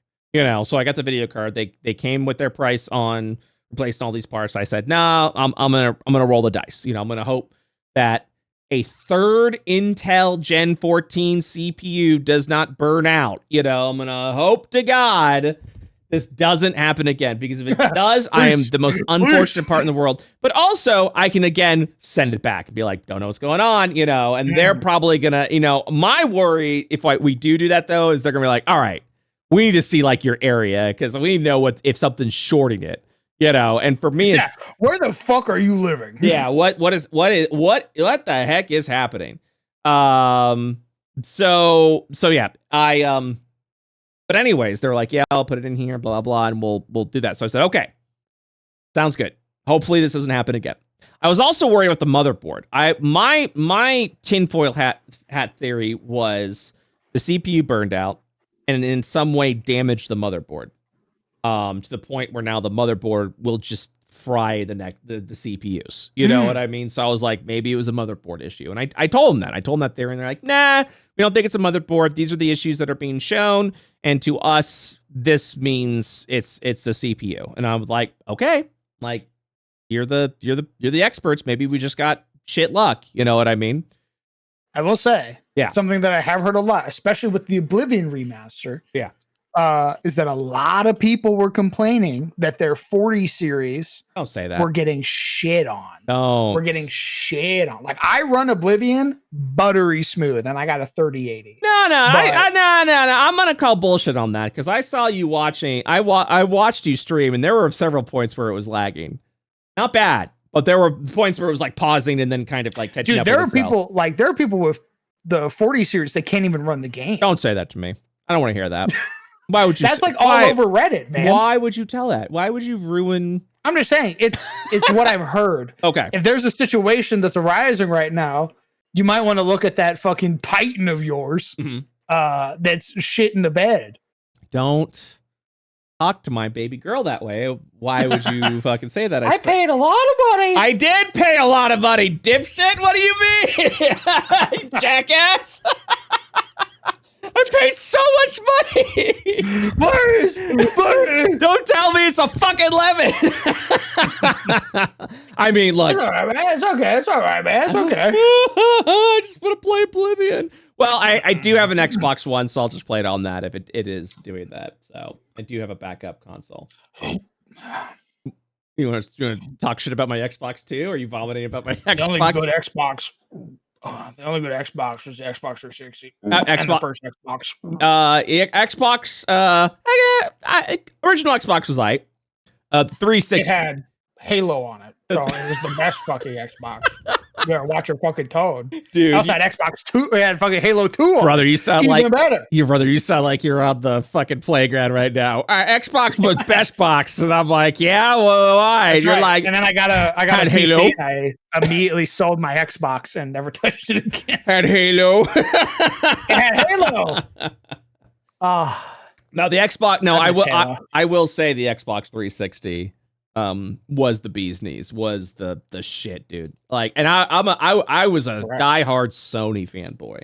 I was like, PlayStation 1, Victor. PlayStation 2, the best system of all time. To me, the PlayStation 2 was the best system of all time. And I'm talking Super Nintendo, I'm talking NES, Genesis, for the oldies in the audience. That's what I grew up with. PlayStation 2, baby, best console of all time. Jesus. It's okay, man. It's all right. I got fucking flashbanged by my own monitor. Oh, okay. Like a fucking a white box appeared on my screen. No, I thought you were fucking reeling because I was like, it's the PlayStation 2. You're like, huh. No, trust. I also like my family that I lived with growing up. Yeah. My uncle was all about PlayStation. Did not give a shit about anything. It was me. I remember we went. Oh my god. Flashback time. So he's a big PlayStation guy. Played a bunch of games on the PlayStation. The only one I remember, I think, was some buddy. Sorry, that's all I heard. Some FPS game. I can't remember what the fuck it was. It was super fun. And I remember we got invited over to his friend's house who was running a LAN party for Halo. Mm-hmm. And I got to play Halo at a really young age, like super young. And I'm playing Halo, and I'm like, this is fucking amazing. Mm-hmm. And I'm like, I want an Xbox. Like, it's my birthday coming up. I want an Xbox. Never happened. Didn't happen until I'm living with my Nana, and then suddenly I get an Xbox and I get Halo 2, and I was like, oh, I didn't have Xbox Live. I didn't know about Xbox Live. Mm-hmm. So I just kept doing the campaign over and over and over again. Mm-hmm. And then I would bring my friends over from the trailer park and we would play Halo and I'd fucking kick their ass. Yeah. I had like 600 hours in just playing the game. Dude, I don't like first person shooters on consoles. And honestly, I'm going to crucify for this. I didn't care for Halo. I was not a Halo head. I didn't care at all for it. But Halo multiplayer is fun as hell. It's not my first go-to, but like if I'm in like a game shop or someone's house and we're playing Halo, I'll play it and it'll be fun as hell. So yeah, there's something to say about that. There's something to say about nice. Yeah, Halo multiplayer was where it was at. It was fuck yeah, dude. So good. So yeah, it's but the PlayStation 2 was the best. My point with that though is by saying that Xbox 360 was a great fucking system. Oh hell yeah, dude! Great fucking system. Holy I put so many hours into like Halo Reach, listening to like Megadeth because you could put CDs in your Xbox. It would download all the music, and then you could play it while you're playing games. And I remember playing like the new Five Finger Death Punch album that came out while I'm playing like Battlefield. Memories. God. People are like, I miss high school. I miss blah blah blah. I miss my Xbox 360. It's and I got the red ring. Really? Mm-hmm. Never had that happen to me. I had the red ring. I was heartbroken. I was playing through, I think, Fable 3 at the time. And I think it was the 3 ring that I got. And I was just like, oh, no, what the fuck is this? That was the first time I've ever had a system fail me. And that's when I was like, man, fuck this. Like, the systems I grew up with didn't fail like this. Fuck this. And then the PlayStation 2, my PlayStation 2. Yeah, I was pretty miffed about it. So, but then I went, okay, let me do this. Let me call. And I called them.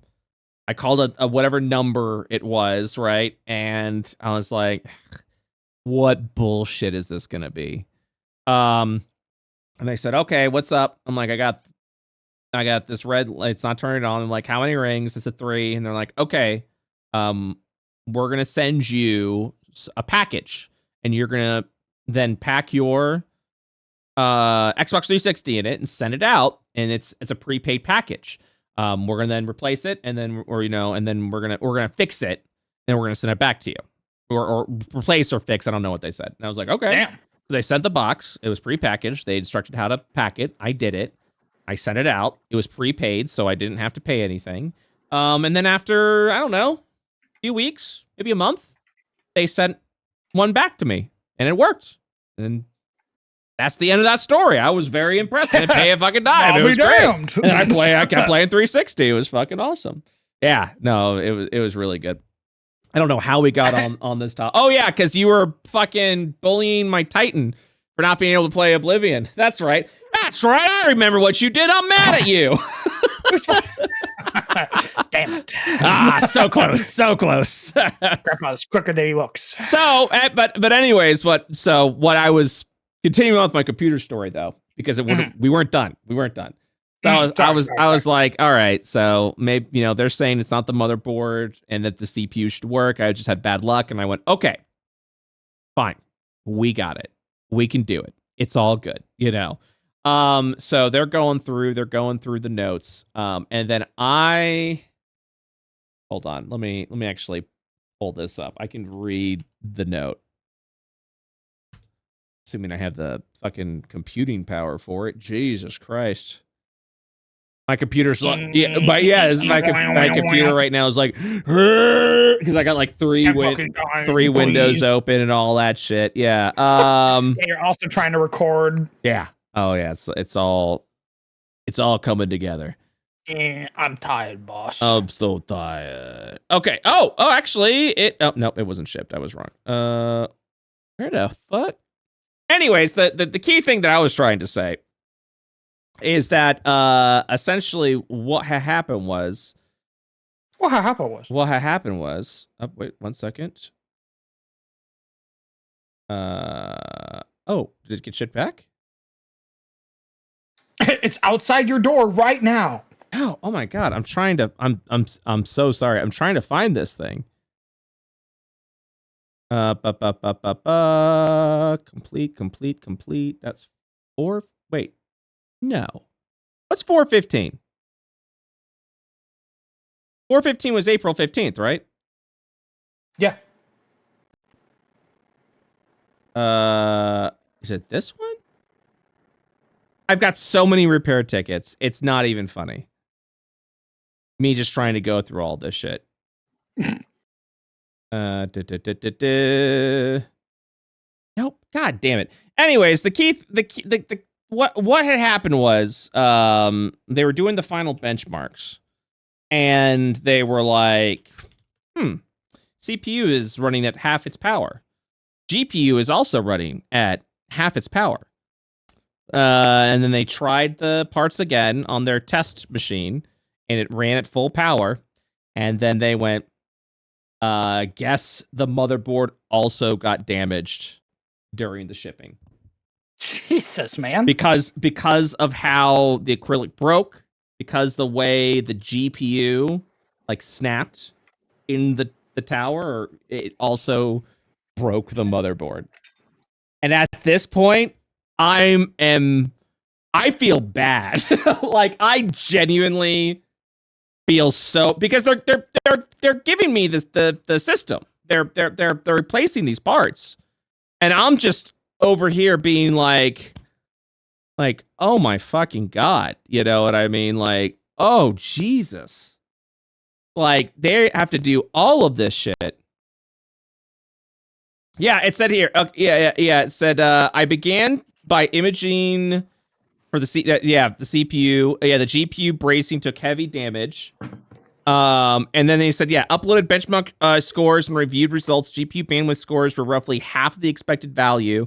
Confirmed within the OS, the GPU is running at ×8 the bandwidth. Reseated GPU, ×8 bandwidth persisted. Installed GPU on test bench, confirmed 16 times bandwidth. Installed the test GPU in the corner. Let's see here. Installed the test GPU in the customer service system. Confirmed time 8 persisted. Installed known working CPU. Times 8 persisted. Indicates an issue with the motherboard, specifically the primary slot where the GPU was installed. Given the damage to the sustained in shipping, I believe the motherboard was damaged as well. I will now source replacement motherboard for our inventory.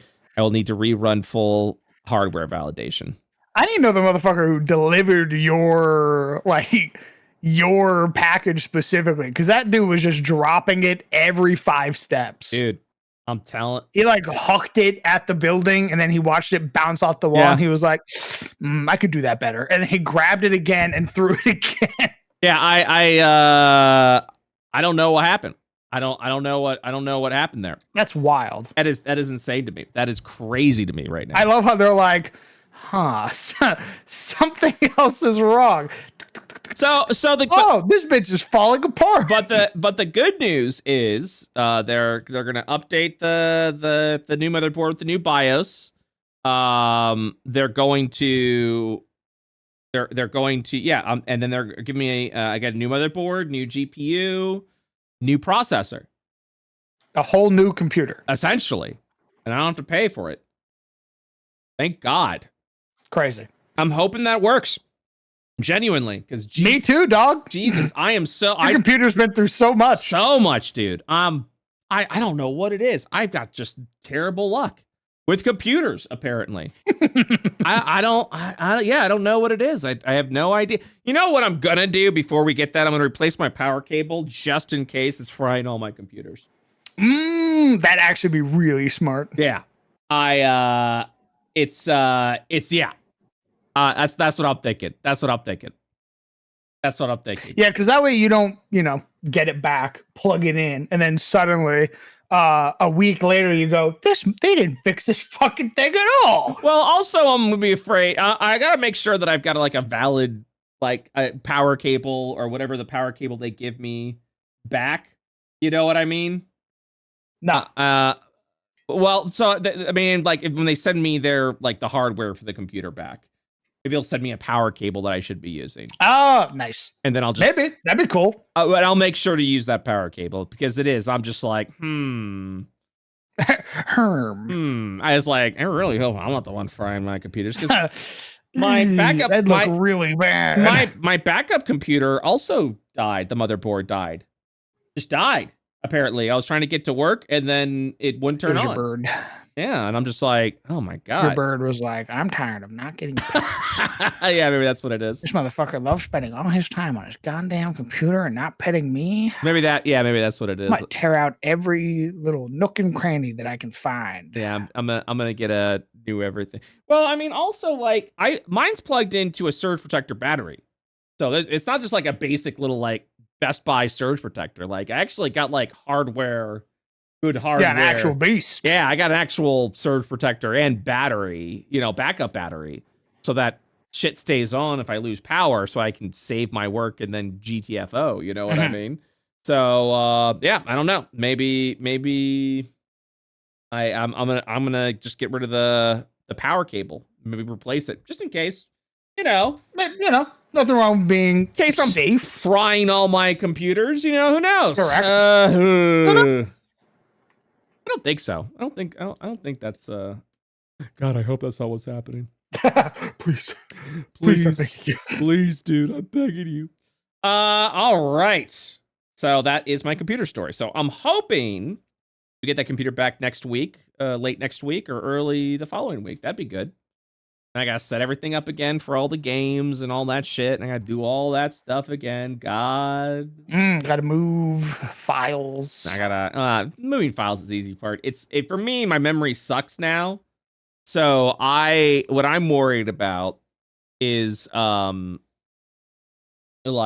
just forgetting to do something. I got into a business call, and they didn't hear me because my microphone I didn't install the microphone, the Go XLR. I didn't do any of that. I forgot. I didn't need to. I didn't need to. You guys get all that? And they go, what? No. Yeah, I didn't get that. So yeah, I have to. That's my big ticket is just the big difficulty in trying to get everything there. So Before we continue, our online community, how is my audio? So, how do I sound to you? Am I popping at all? I sound good? I don't hear any popping. Okay, cool. So maybe that was just something that was happening briefly. I was making sure there wasn't like a voltage thing, because I've had issues with that before where like I just started staticky, so I just want to make sure everything was good. And it might just also be an audio balance thing, because again, I haven't set, it literally takes like 3 months for me to get my audio settings perfect. And then I lose all of that whenever I get to a new computer. So that's I lose it all. Yeah, exactly. Well, Crowned, we got a new segment for you today. Okay. That we kind of talked about briefly, that I want to talk with you about now. It's called, have you ever heard of the Reddit called Am I the Asshole? Yes, I have. Yeah, so I have decided to play a fun little game with you where I'm going to read you 2 stories from the Reddit Am I the Asshole? One of them is ranked asshole. The other one is ranked not asshole. I'm not going to tell you what those rankings are and have you guess if they are indeed the asshole and if the Reddit agreed with you or not. All right. Yeah. I'm going to read both stories first before you vote, and then we're going to go from there. I'm ready. All right. So here we go. So the first one I'm going to read is, am I the asshole for telling my sister I won't be her maid of honor because she didn't come to my wedding due to her dog dying? That's a lot. Wow. Okay. Okay. All right. I'm listening. This is a throwaway, as friends know my main. So a 28 female, got married last year. It was a small but beautiful ceremony with our closest friends, family and friends. My older sister, 32, female, and I have always had a complicated relationship. We're close, but she's also extremely emotional and kind of dramatic. She was supposed to be my maid of honor.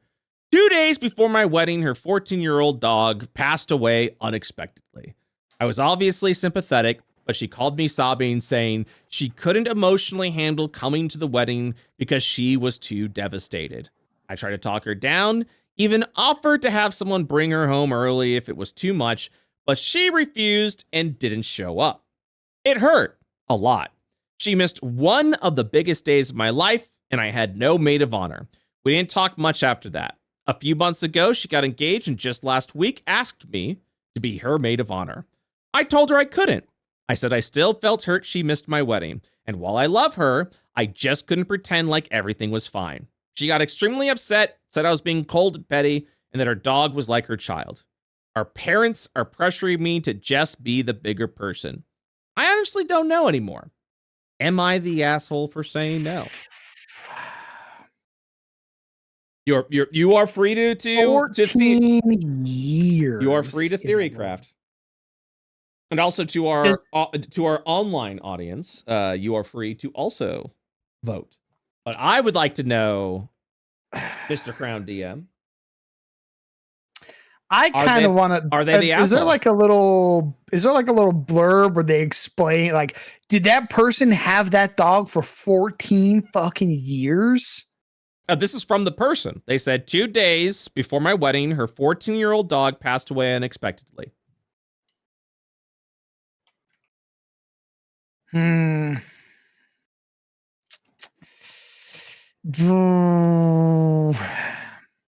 big thing is that if they've had that dog for 14 years, yeah, you're the fucking asshole. That's like a whole part of somebody's life right there. And you're being like, oh, just get over it so you can celebrate my fucking wedding with me. Mm-hmm. I can understand being hurt, but also like, dude, 14 fucking years, man. Like, do I have to can I give my story? Can I give my result? Yeah, now after the second story. Now keep in mind there. Oh yeah, absolutely. Okay. You can say like, then I will hold off. No, you could say like they're the asshole. And then that won't be your final vote until we do both stories. Okay. Yeah. All right. I'm not going to put you in a devil's deal where I'm like, you said it before. No, it's you. So you're thinking they're the asshole right now. Yes. Okay. I can't wait to hear the next one. It's like, I kicked my brother who has super cancer down a flight of stairs because he took because he took too long. Yeah. Like, that's what I'm waiting for the next story to be, where I go, oh. All right, here we go. Am I the asshole for refusing to change someone's baby's diaper? My wife and I have been married 10 plus years and have a few kids. What does SIL mean? What is SIL? Yeah, In what context? SIL and her husband had a baby 2 years. Sister-in-law. Oh, sister-in-law. Thank you so much. I'm pretty ignorant to this. Sister-in-law and her husband had a baby 2 years ago. No major complaints. They just tend to ask for people to do stuff that I would think they do themselves. I just think maybe they do their own fucking thing and leave me out of it. That's some petty bitch attitude, and I'm here for it, man. Nice. I just no major complaints. Just thought they, fucking did what they were supposed to do. Leave me the fuck alone, baby. Holy shit. They'll come over our house. They live an hour away, and they'll ask ahead of time if we have their kids' favorite crackers on hand. Why they don't just pack the crackers, I don't know. They're well off. Money's not an issue. Holy shit. This is going deep, man. This dude does not like his fucking sister-in-law at all. If one of them leaves the room, they'll ask one of us, my wife or kids, to be in charge of the baby, even if the other parent is right there, just scrolling on their phone or something. This is gonna be good. Continue, please. Yes. This is gonna be good. Continue, please. Holy shit.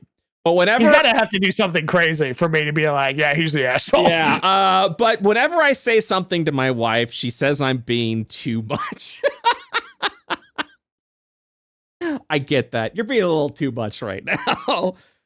The other day, we're having dinner at my mother-in-law's house when the baby had a poopy diaper.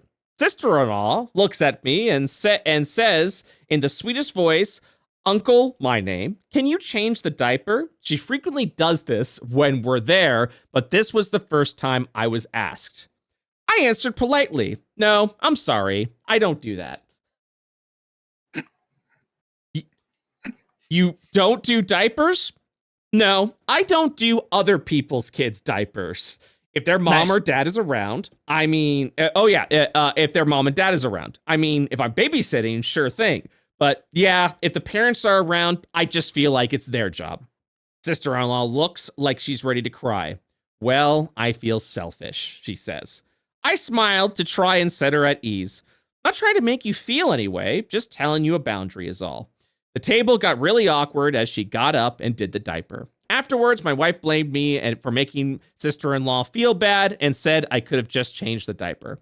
Not trying to make anyone feel bad, but I've had 3 kids and I always took responsibility. I watched them, I packed for them, and I changed them. I'm not looking to be a secondary parent for this kid. Am I the asshole? Dude, your wife's the asshole. What the fuck?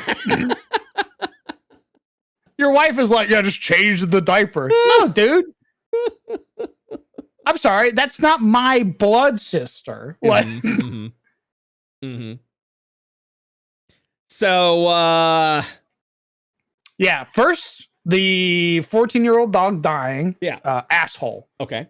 Telling somebody to wipe their own fucking kid's ass. Not the asshole.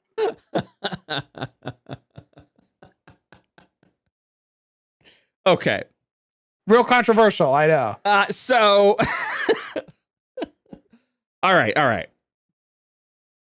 Those are your decisions. Now, before I reveal the answer, I'm not gonna ask. Do you genuinely believe in this? As in, like, because I know it's like you have to choose one to be the asshole, one not to be the asshole. Did you make these decisions because you also think that they're the asshole and this person is not the asshole? Or was it a lesser of two evils deal? I mean, so again, if I want to kind of know the context of the 14-year-old dog. Right. Because again, that kind of, if it's like, hey, you had that dog for a year. Yeah. You basically bought a grandpa and then was surprised when grandpa died. Yeah, that you're kind of an asshole for not showing up to your sister's wedding, especially if you're meant to be the bride of honor. But if you had that dog for 14 years, yeah, dude, the sister getting married is the asshole. Okay. So without the context and just going off of assumptions, yes, yeah, the 14-year-old dog one, asshole.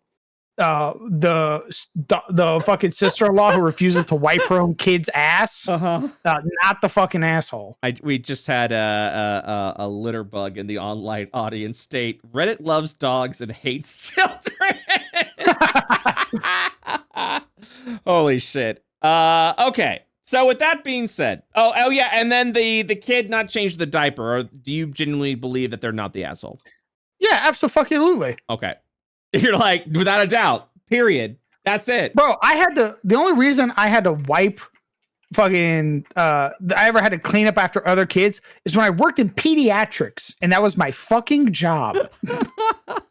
Well, Crowns. I'm sorry, that's not my child. Crowns, no surprise here. You are absolutely correct.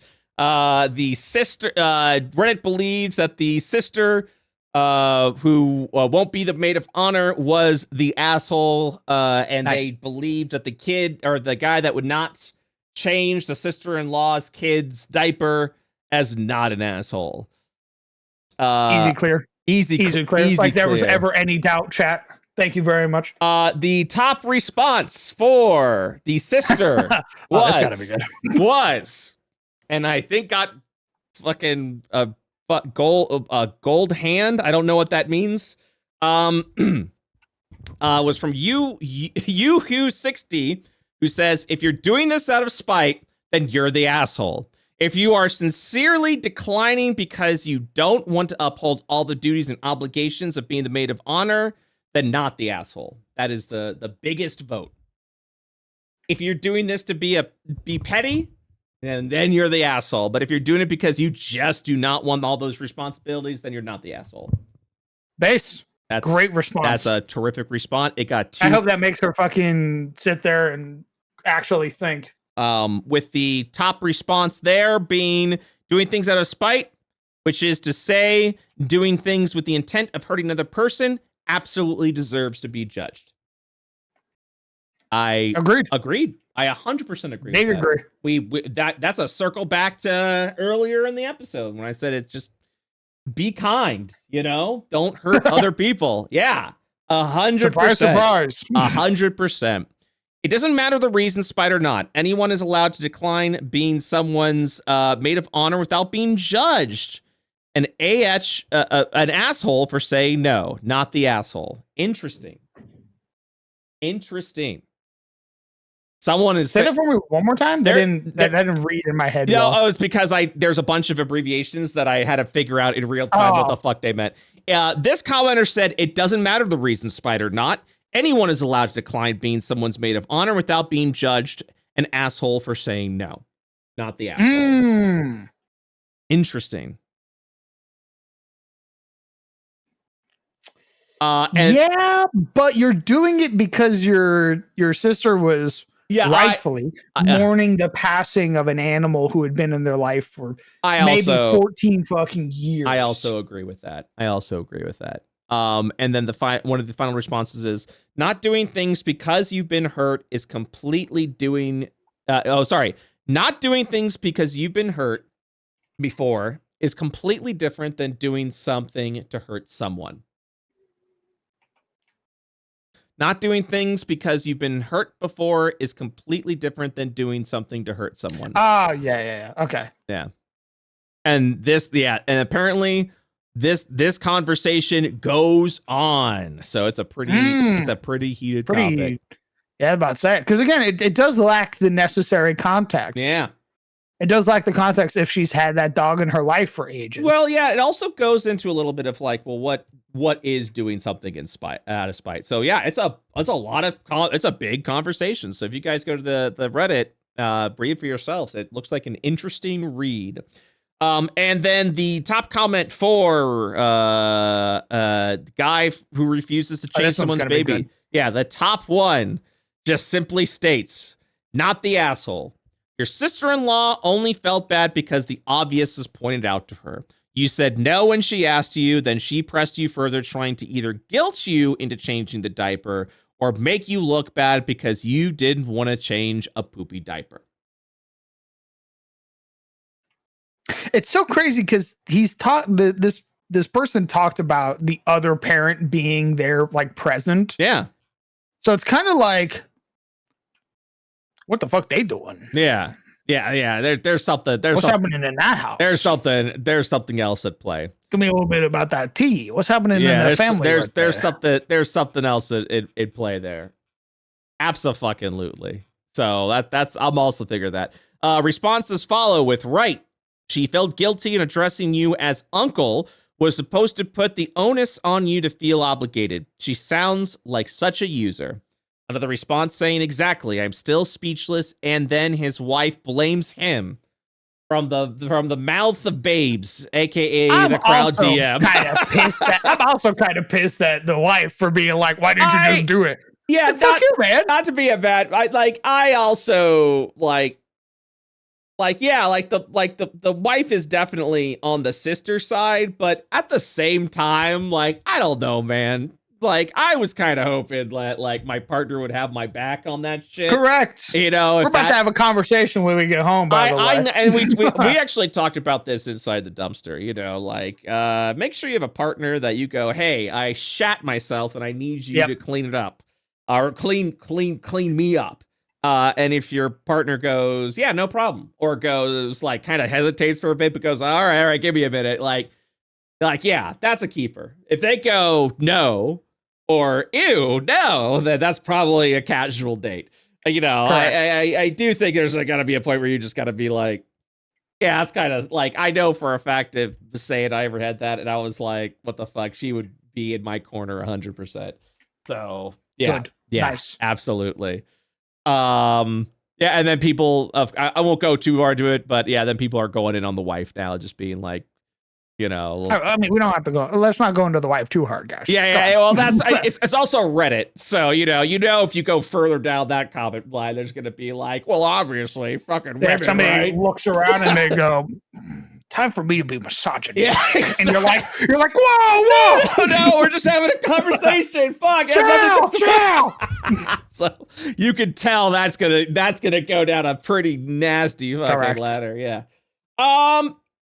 So we also like to take in our next segment. We also like to take viewer topics from the Patreon Discord. What the fuck them viewers talking about? Yeah, what the fuck them viewers talking about? Exactly. And to join this Discord, you do need to be a member of our Patreon. Patreon.com/the dumpster. You know, Patreon.com/dumpster delvers. You can join any tier to be a part of our Discord. We've got a tier for MP3s of all of our podcasts that are going to be ad-free, so you don't have to worry about that. Also on a custom RSS feed, we've got a tier for our Inside the Dumpster talk. This is where we just kind of, me and Crown, wind down after the podcast.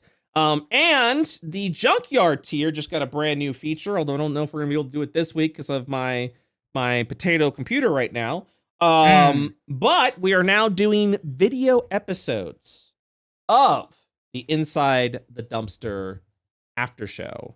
We actually just released. I just realized I didn't tell Crown about this, so he's also learning about this. I'm looking very confusedly at the fucking OBS screen. That's what I said. Back at me. Might not happen this week. But yeah. So you know, after we did the hot pepper special, which was going to be on camera, those episodes were fun to edit and actually came out really well.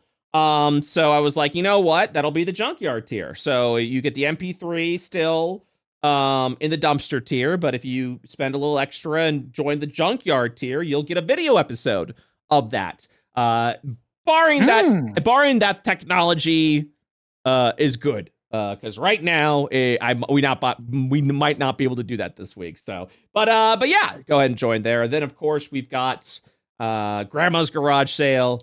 We love Grandma's Garage Sale, where you actually get to do a monthly AMA where you can ask us anything, and we answer it for you, and you also get specialized shout-outs at the end of each episode, which you get to change around per episode, and we have it's kind of badass. It's very cool, and thank you for everyone who has joined that tier. That's been very fucking pog. So yeah, and we love our grandmas. We love our grandma garage sale goers. Yeah, because they're grandmas. I love my grandma. I still miss I will always miss my grandmas. Same. It's you know, I feel bad every time we go into grandma talk. You know, I get solemn for a second, but it's you know, only recently I lost all my grandmothers. You know, my grandmother lived a very long time. So through my adult life, I mean, through 40, you know, I always had a grandma. So now it does feel a little weird and makes the world a little bit of a darker place when you have no grandmas. You know what I mean? Agreed. My grandmother passed when I was, I want to say when I was around like 11, 12. Yeah. It never that never cherish goes your away. Mothers as well. People. Cherish your mothers. Cherish your mothers. Cherish your grandmothers. That's fine. Yeah, you know, he'll be fine. That's the one that pushes you around and be like, be a man, boy, be a man. And you're like, yeah, fuck that. He'll be. No, I love my father. He wasn't like that. But I mean, like, I do feel like instinctively you're just like, yeah, dad'll be fine. He's the one that tells you to stop crying. You're grown up now. Stop crying. You know, I'm like, yeah, he'll be good. Grandpa'll be good. But yeah, you know, cherish your mothers, cherish your grandmothers.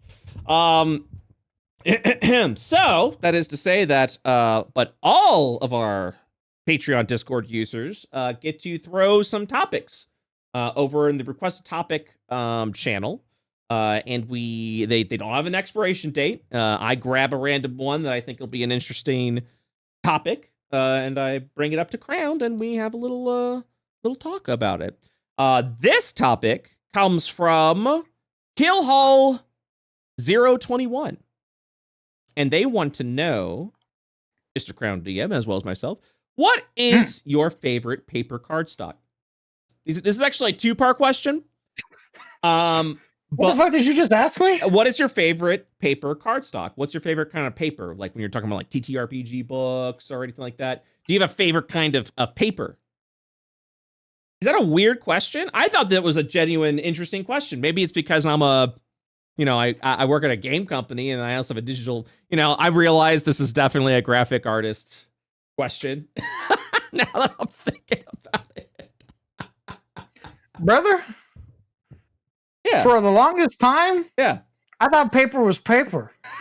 Dude, no. Yeah, obviously no.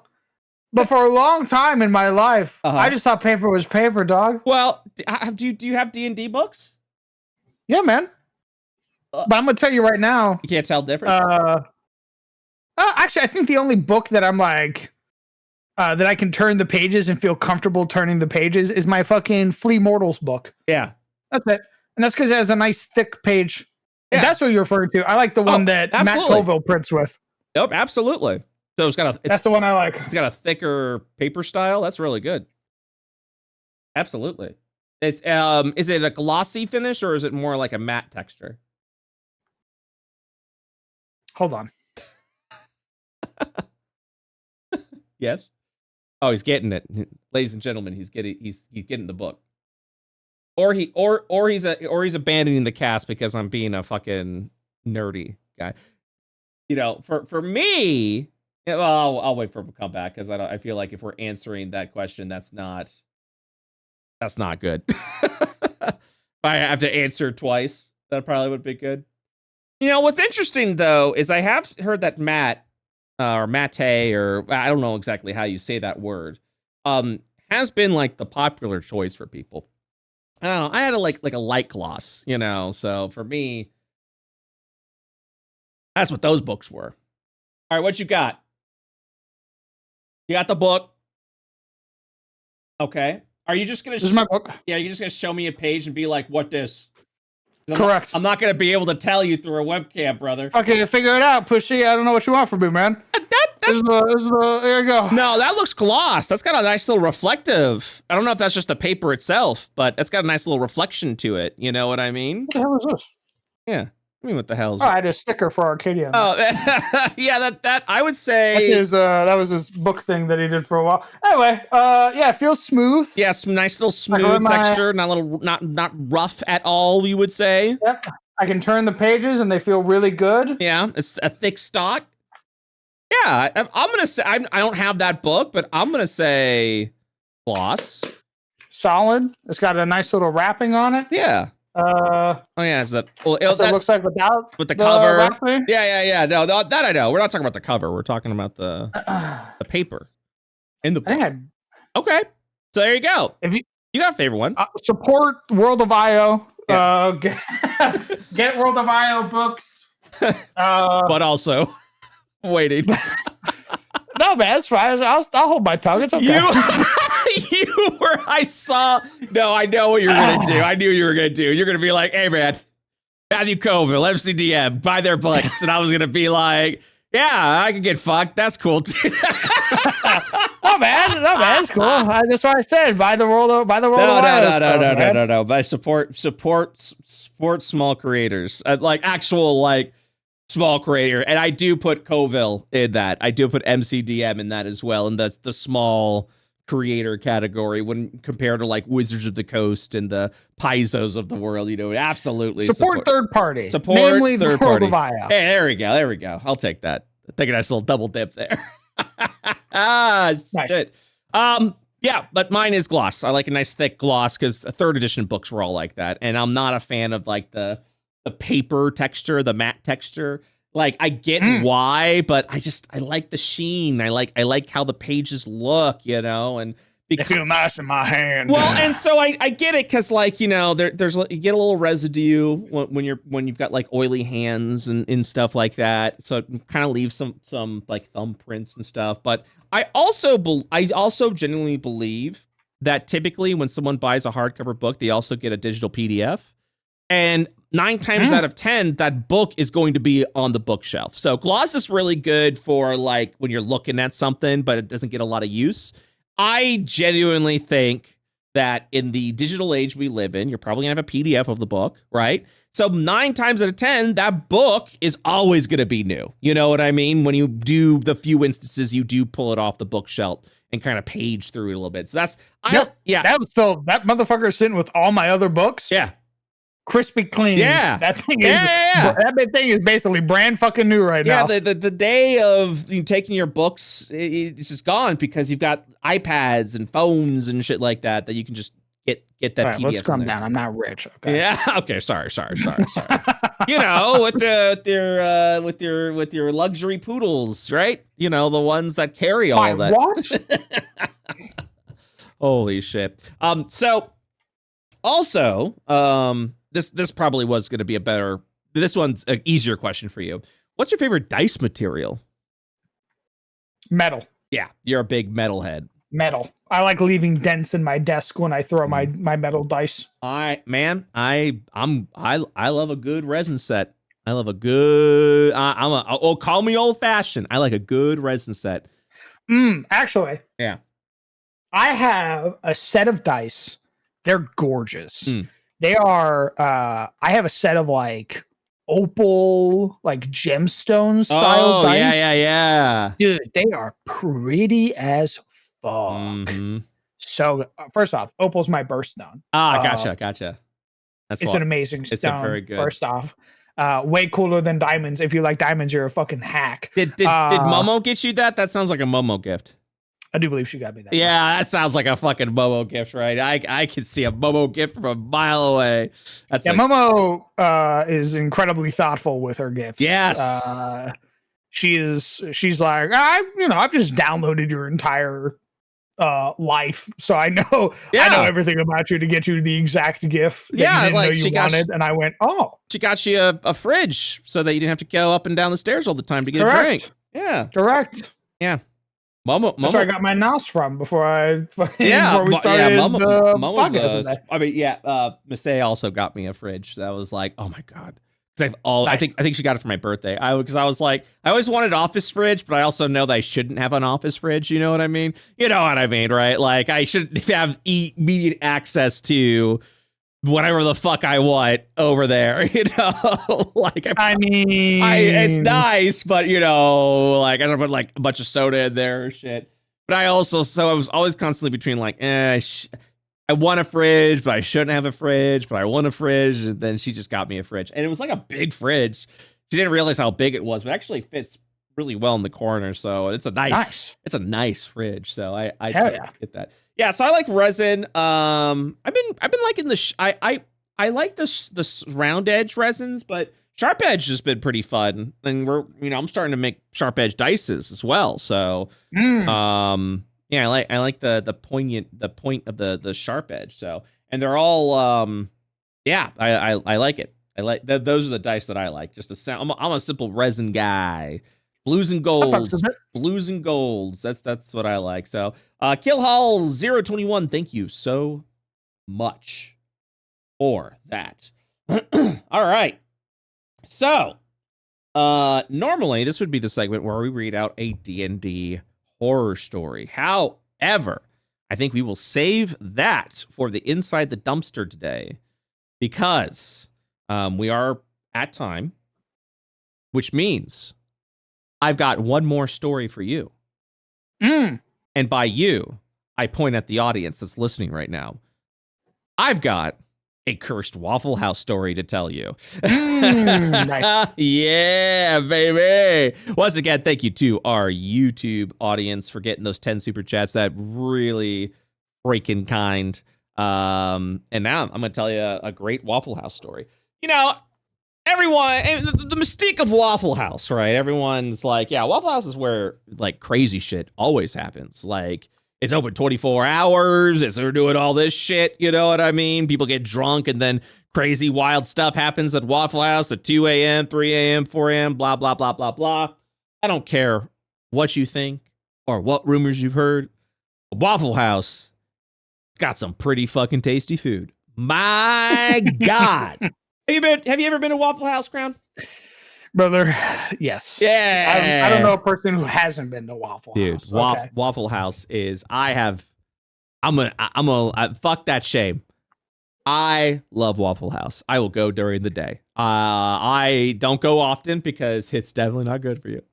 But god damn, every once in a while, I'm like, it's Waffle House time. We got to go to Waffles. My order, nice.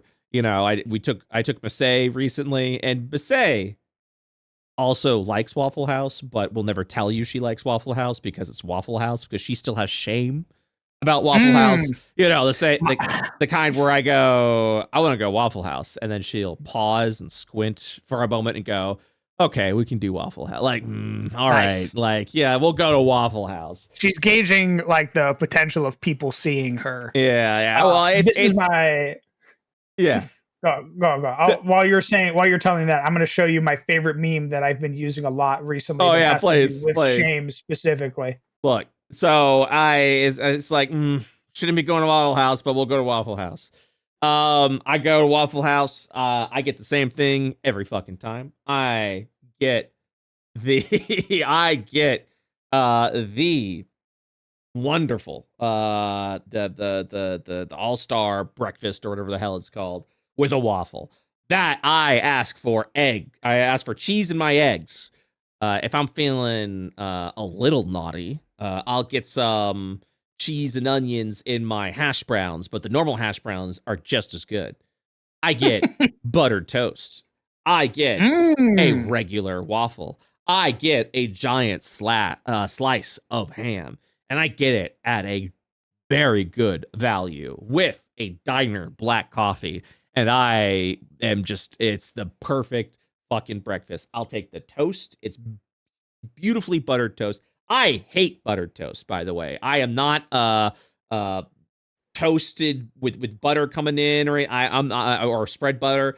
But I love Waffle House butter. You hate toast. whimsy, okay? Yeah. Look, I do not like when if you fry the bread in butter in a pan. I don't like that. I have a hard time with grilled cheese sandwiches because usually you have to like slather that bread with butter. I don't like it when it's fried with butter. I don't like taking a bite into a piece of bread and then having juice come out. I don't like it. It's gross. It's just... How juicy are your grilled cheeses, brother? God damn. Well, when you got butter in the fucking toast while you know what I mean?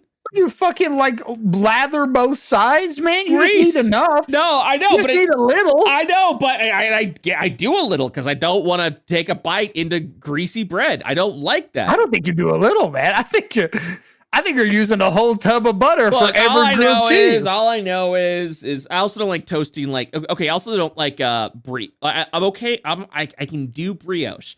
But I can't slather it with butter and then fry it because then it's just it's just fucking greasy, juicy brioche. Like I can't do that shit. I don't know. And I love French toast. I love French toast. French toast is delicious, but I also don't think you do butter with French toast. I think French toast. It's like egg wash. Yeah, it's an egg wash. So yeah, it's yeah. So anyways, that is to say, I like buttered toast at Waffle House. I like butter toast. Butter toast is fun. I don't like frying with butter. I don't like frying bread with butter. I mean, that's fine. Yeah. Yeah. So maybe I don't know. You're a weirdo. Yes, I'm fine with that. You know, if it's kind of cool to be like, hey, this thing that's bad for me, I don't want it. Cringe. I will be tempted by that. I will be tempted. Cringe. Anyways.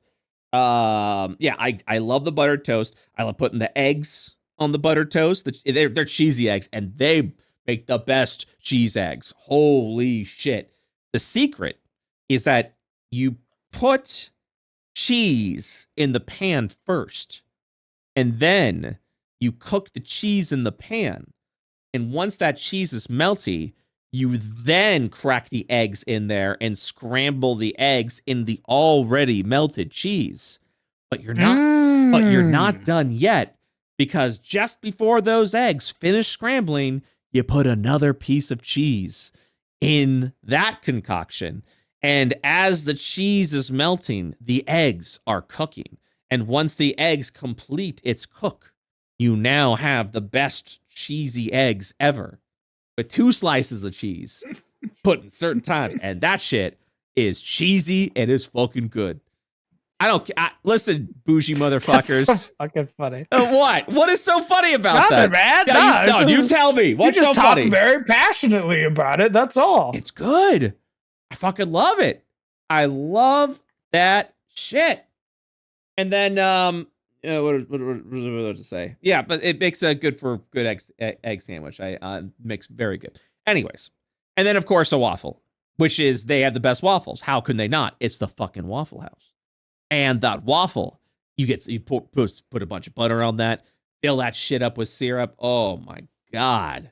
Oh, best waffle. Best waffle. It's the best waffle. No one else has a better waffle. I can't think of anybody. Yeah, that's right. I can't think of any place that I've been to I've had like an amazing. I think the only time I've had a waffle that was really fucking good was homemade waffles. Yeah. And so anyways, needless to say, I love Waffle House. And I went into the spiel so you know how much I love Waffle House, that it's not a fucking bit.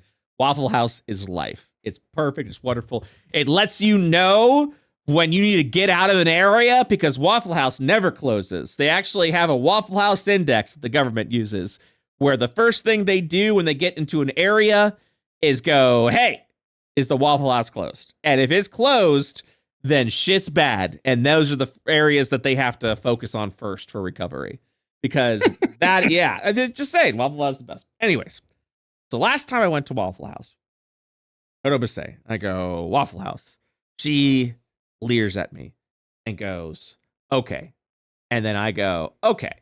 And then we go to Waffle House. And it's going to be great. It's going to be wonderful. We drive down the street. I turn down the street. We're going. It's wonderful. We're about to U-turn to get into the Waffle House, and just before the U-turn, I'm sitting there waiting for it to do the U-turn, and I'm looking to across the street, and I go, those are 3 cop cars, and they seem to have locked out this parking lot. And there's the cops over there by a tree, surrounding what appears to be a tarp covered over the ground. It's a rectangular tarp. Why would you tarp something on the ground? Oh my God, that's a dead body.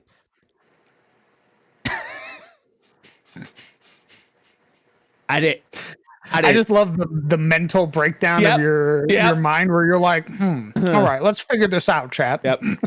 And dead. I'm pretty sure it was a dead body. I don't know. There was a tarp over it, but I was like, oh fuck. My U-turn's open, and I had U-turn to go to the Waffle House that is on the other side of the road. And I park. And we just kind of look across the street.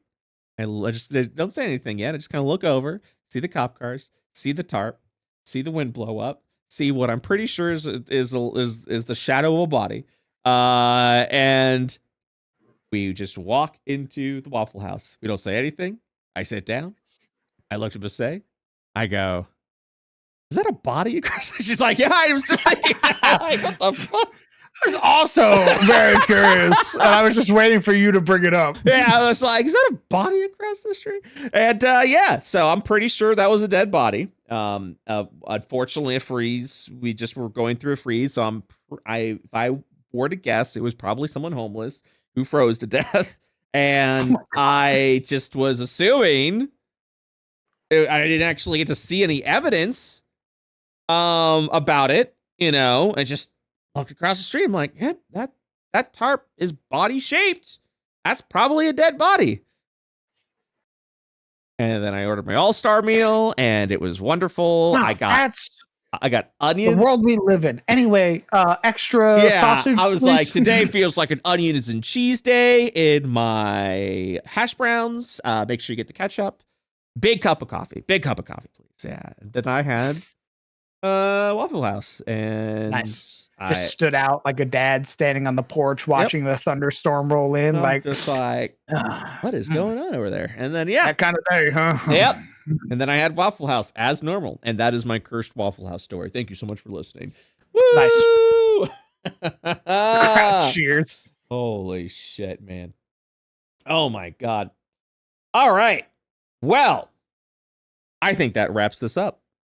I think we're done here. That is a cast. God damn. We had structure. We did good. I like it. We did real good. We did real good today. That felt like a podcast. Holy shit. It was nice to have like a little breakdown of everything. Yeah. Absolutely. All right. Guys, we're going to go. Once again, please, if you'd like to support us, you can now become a YouTube member and get a membership through YouTube, or you can join our Patreon at patreon.com/dumpsterdelvers. I think we're about 23 or 24 people that are $10 and above, which means, by the way, once we get to 50, the big bear himself will also eat a spicy pepper. And as he's made his point clear several times now, gonna be a big old baby about it. Nope.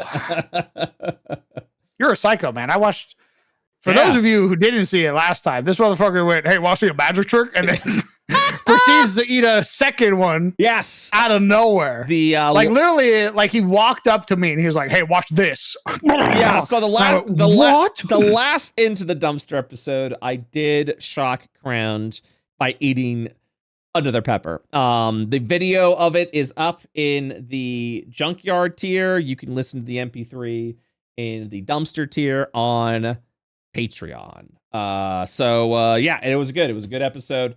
Crowned was flabbergasted. Very good Into the Dumpster episode. So make sure you guys join. I was shocked. Join and support. You're a sick man. we're all this motherfucker was trained like Olympic style training to eat peppers. Yeah, we're all a little sick. It's okay. We also want to give a special shout out to our members of Grandma's Garage Sale. Thank you once again. Also in the online audience today, Ballo Mossback. Thank you again for your support. To Burning Jackal, who wanted to let us know, sad to miss the live. Have a friend's wedding to attend. Hope you all had and continue to have a wonderful week. Very kind of you, Burning Jackal. Really appreciate that. And thank you very much, Jackal. Enjoy that wedding. And we've also got a surprising new face. We lost. There was another person that was here before. That just recently departed. I'm doing a bit right now and failing horribly at it because I don't remember what they named, what their last name. Oh yeah, the Casual Gamer 68430 unfortunately did have to leave Grandma's Garage Sale, but good news, we have in their place Hannah Banana. So thank you, Hannah Banana. Jeez, for a moment, I was like, "What is he trying to say?" Right now? I know, my brain fucking died there. I know. We'll get the bit right next week. Hannah Banana at the cabana. Enjoyed my Sunday on a Sunday, and then a couple hours later said, "Oh shoot, wait, it's Friday right now today. Whoopsie poopsie." So thank you again, Hannah Banana. Nice. Close save there, close save, and to everyone else who supports. And to our super chatters, thank you again. Greatly appreciate that. All right, you guys are badasses. Yeah, a ton of fun. Thank you for blessing us with your presence. All right, guys, thank you again. We'll see you next week. Have a good one. Bye bye. Bye bye.